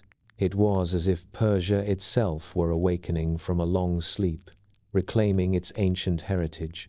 The Sassanids brought centralization back to Iranian governance. They strengthened the authority of the king. They revived Zoroastrianism as a state religion, building fire temples and codifying rituals. They promoted Persian language, art, and literature. Under their rule, Iran entered a new golden age. The Sassanid state was more centralized, more sophisticated, and more ambitious than Parthia. Its kings, especially Shapurai, Khusro I, and Khusro II, oversaw monumental building projects, intellectual growth, and economic vitality. They restored royal roads, expanded irrigation systems, and fostered international trade that stretched from the Mediterranean to China. But perhaps the most defining feature of the Sassanid era was its rivalry with the Byzantine Empire. For more than 400 years, Persia and Byzantium existed as the two great powers of the late ancient world. Their relationship shaped the politics, religion, and culture of Eurasia.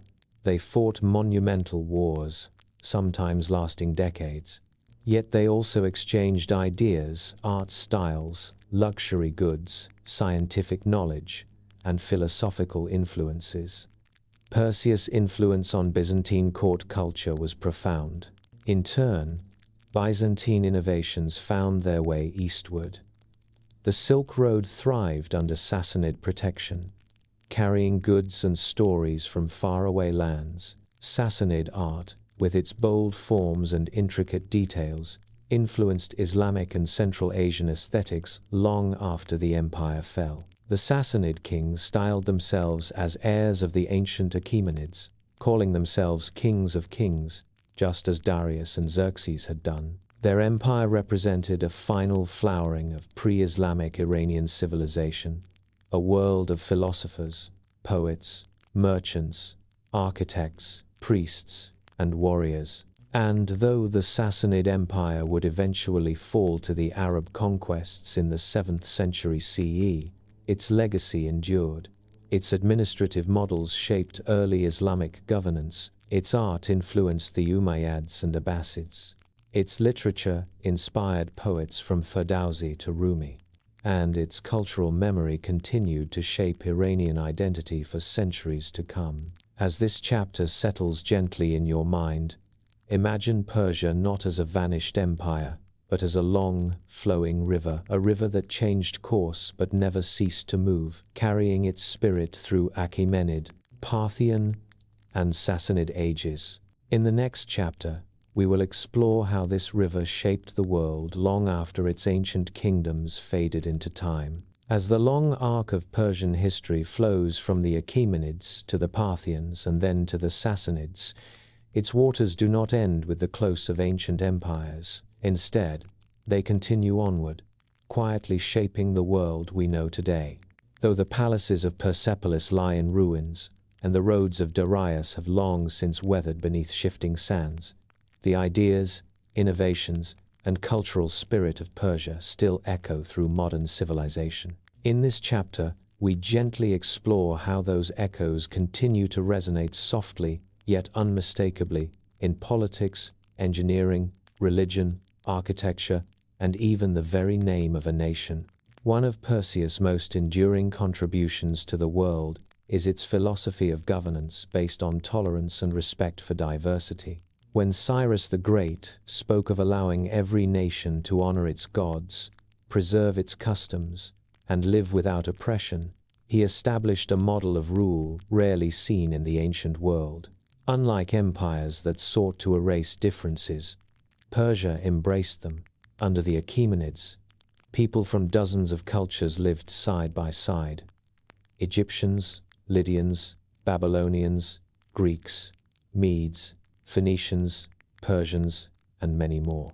Each group kept its traditions, languages, and laws, as long as it honored the stability of the empire. This balance, unity without uniformity, created a political mosaic that foreshadowed modern multicultural states. Today, the idea that a nation can include many ethnicities, religions, and languages while remaining stable owes much to the Persian example. The concept of protecting minority rights, respecting local customs, and governing through cooperation rather than fear can trace some of its earliest expressions back to Cyrus Cylinder, often called the world's first charter of human rights.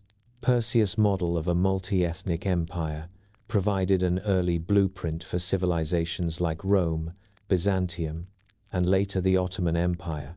Even in the modern world, this philosophy continues to inspire discussions about how diverse societies can coexist peacefully. Another deeply influential Persian contribution is the Kuanat, an ingenious system of underground water channels that carried fresh water across miles of dry land. Invented thousands of years ago, Kuanats allowed Persian farmers to cultivate fields in harsh climates where rain was scarce. They transformed deserts into fertile landscapes, they supplied growing cities with steady water, and they spread outward from Persia into North Africa, the Arabian Peninsula, and parts of Central Asia. Today, many Kuanats are still in use. Some communities in Iran, Afghanistan, and Oman continue to rely on them as primary water sources. Modern engineers study Kuanats as sustainable models of water management, recognizing that these ancient systems offer insights for today's climate challenges. In a world seeking long-term, environmentally gentle solutions, the The Persian Qunat stands as a reminder that old ideas can hold the key to modern resilience. Perseus' influence also stretches deep into the spiritual traditions of the world. Zoroastrian concepts shaped the Abrahamic religions in profound ways. Jewish thinkers encountered Persian beliefs during the Babylonian exile and incorporated new ideas such as angels, demons, Satan as an adversarial figure, a final judgment, heaven, hell, and resurrection. Christianity inherited many of these concepts from Judaism. Early Christian writers described cosmic battles of light versus darkness, reminiscent of Zoroastrian dualism. Islam, too, absorbed Persian philosophical and administrative ideas, especially during the early centuries of the Islamic Empire, when Persian scholars shaped theology, science, literature, and court culture. Thus, the spiritual heritage of Persia quietly flows through Judaism, Christianity, and Islam faiths that today encompass more than half of the world's population. Each tradition carries threads of Iranian thought, woven invisibly into stories, symbols, and moral principles. Persian architectural influence is equally enduring. The ruins of Persepolis, though silent, still speak. Their columns, staircases, and carved reliefs inspired later empires for centuries. Byzantine architects borrowed Persian patterns, arches, and ornamental motifs, blending them into churches and palaces. Islamic architecture absorbed Persian features wholeheartedly: courtyards, iwans, gardens divided into 4 parts, intricate tilework, and symmetrical layouts. The grand mosques of Iran, Iraq, and Central Asia echo ancient Persian styles. Centuries later, the Mughal Empire in India drew deeply from Persian aesthetics. The Taj Mahal, its perfect symmetry, garden layout, calligraphy, and marble elegance reflects Persian architectural principles as clearly as it reflects Indian artistry. Even modern buildings in Tehran, Isfahan, Istanbul, and Delhi carry subtle traces of Persepolis influence. From ancient palaces to contemporary skylines, Persian ideas of beauty continue to shape the built environment. And then, there is the name Iran. This name, used officially in the 20th century but rooted in antiquity, comes from the word Aryan, meaning noble or of the people. It connects modern Iran directly to the ancient Iranian tribes who migrated across the plateau thousands of years ago. The name Persia was widely used by outsiders, but Iran preserved a sense of identity that carried through centuries of change. By adopting this ancient name in the modern era, the people of Iran reaffirm their connection to the Achaemenids, the Parthians, the Sassanids, and the long river of history that shaped them. The continuity is striking. Despite invasions, dynastic changes, and cultural shifts, the Iranian identity survived adaptable, resilient, and deeply rooted. As we reach the quiet close of this chapter, imagine the layers of history stacked gently across time. Imagine Qunats still flowing beneath sunlit villages. Imagine fire temples glowing faintly at dusk. Imagine Persepolis standing silent yet proud, its stone reliefs whispering stories to the wind. Imagine the beliefs of Zoroastrian priests echoing through the hymns of 3 world religions. And imagine the name Iran rising like a soft breath from the ancient past into the modern world. Perseus' influence is not confined to museums or ruins. It lives in our political ideas, our religious traditions, our architecture, our engineering, and our understanding of cultural harmony. As the story continues, we approach the final chapter, a gentle reflection that ties together everything Persia has given to the world, and everything the world continues to learn from its ancient wisdom. As we come to the final chapter of this long, peaceful journey, let your breath soften and your mind settle into a comfortable quiet, like drifting down a slow river at twilight. We have traveled together across more than 2,000 years of Persian history, a timeline vast, intricate, and shimmering like a tapestry woven with threads of gold, stone, and starlight. Now, in this closing chapter, we look back gently at everything we have seen, everything we have learned, and everything that still echoes softly across time. The story began with wandering tribes crossing endless grasslands, following the pull of the seasons and the whisper of ancient winds. They came to the Iranian plateau, a land of mountains, deserts, and hidden gardens, and there they planted the first seeds of Persian identity. From these early roots grew cultures shaped by resilience, creativity, and a deep reverence for the natural world. We saw the Medes rise in the north, forming alliances and forging their own kingdom. We saw the Persians grow in the south, humble at first, but filled with strength and vision. We watched Cyrus the Great unite these peoples with compassion rather than conquest, building an empire grounded in dignity, tolerance, and wisdom. Under his guiding hand, the world glimpsed a new model of leadership, one that honored differences instead of erasing them. Then we walked alongside Darius, the great architect of the empire, who shaped Persia into a masterpiece of roads, laws, and breathtaking cities. He connected lands with the royal road, unified currencies with the golden Daric, and raised Persepolis from stone into the sky like a hymn carved in marble. We watched armies march across continents, not driven by cruelty, but by a sense of order and purpose.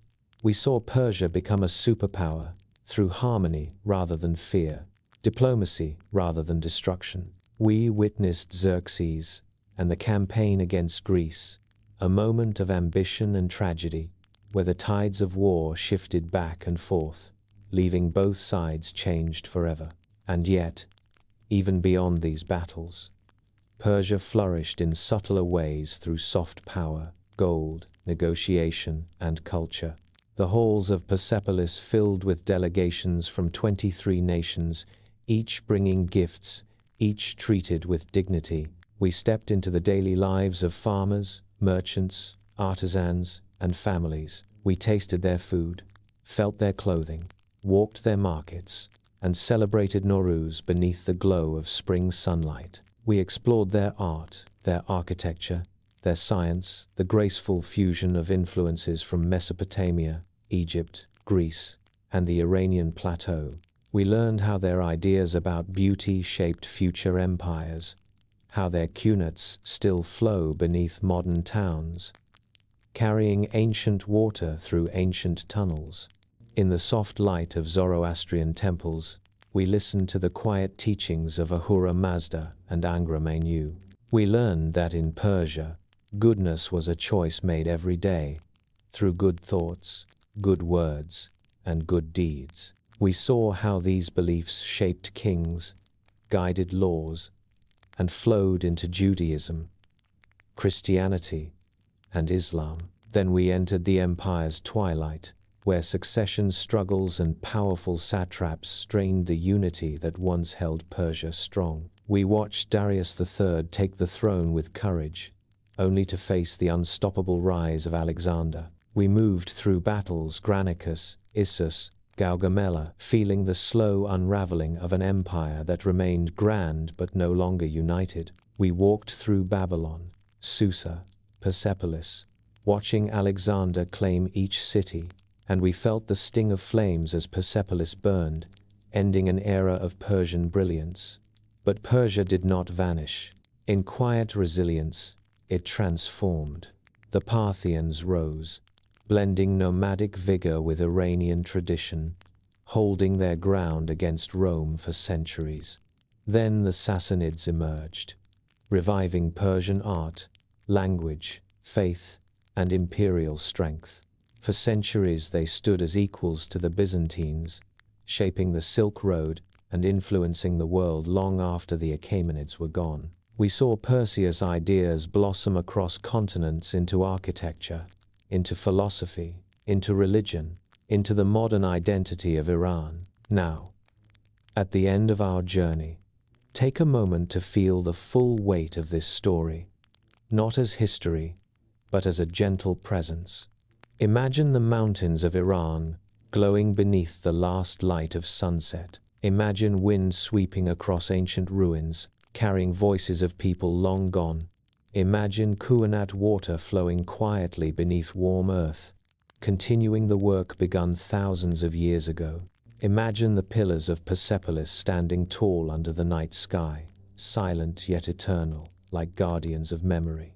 Persia's story is not only one of kings and battles, it is a story of people, millions of them, who lived, loved, worked, hoped, and dreamed across thousands of years. It is a story of resilience, of a culture that endured storms, invasions, and the passage of ages. And it is a story of beauty, soft, timeless beauty, that continues to inspire the world even now. As you let your eyes grow heavier, let this story rest gently around you like a warm blanket. Feel the calm of the ancient world, the serenity of old temples, the quiet dignity of Persian kings, and the steady heartbeat of a civilization that refused to fade. Let the echoes of 2,000 years settle softly in your thoughts. You have walked through empires, crossed deserts, climbed mountains, and stood beneath the columns of Persepolis. You have followed the rise and fall of kings, the triumphs of armies, the wisdom of philosophers, and the persistence of ordinary people. Now the journey is complete. Allow the story to drift into silence.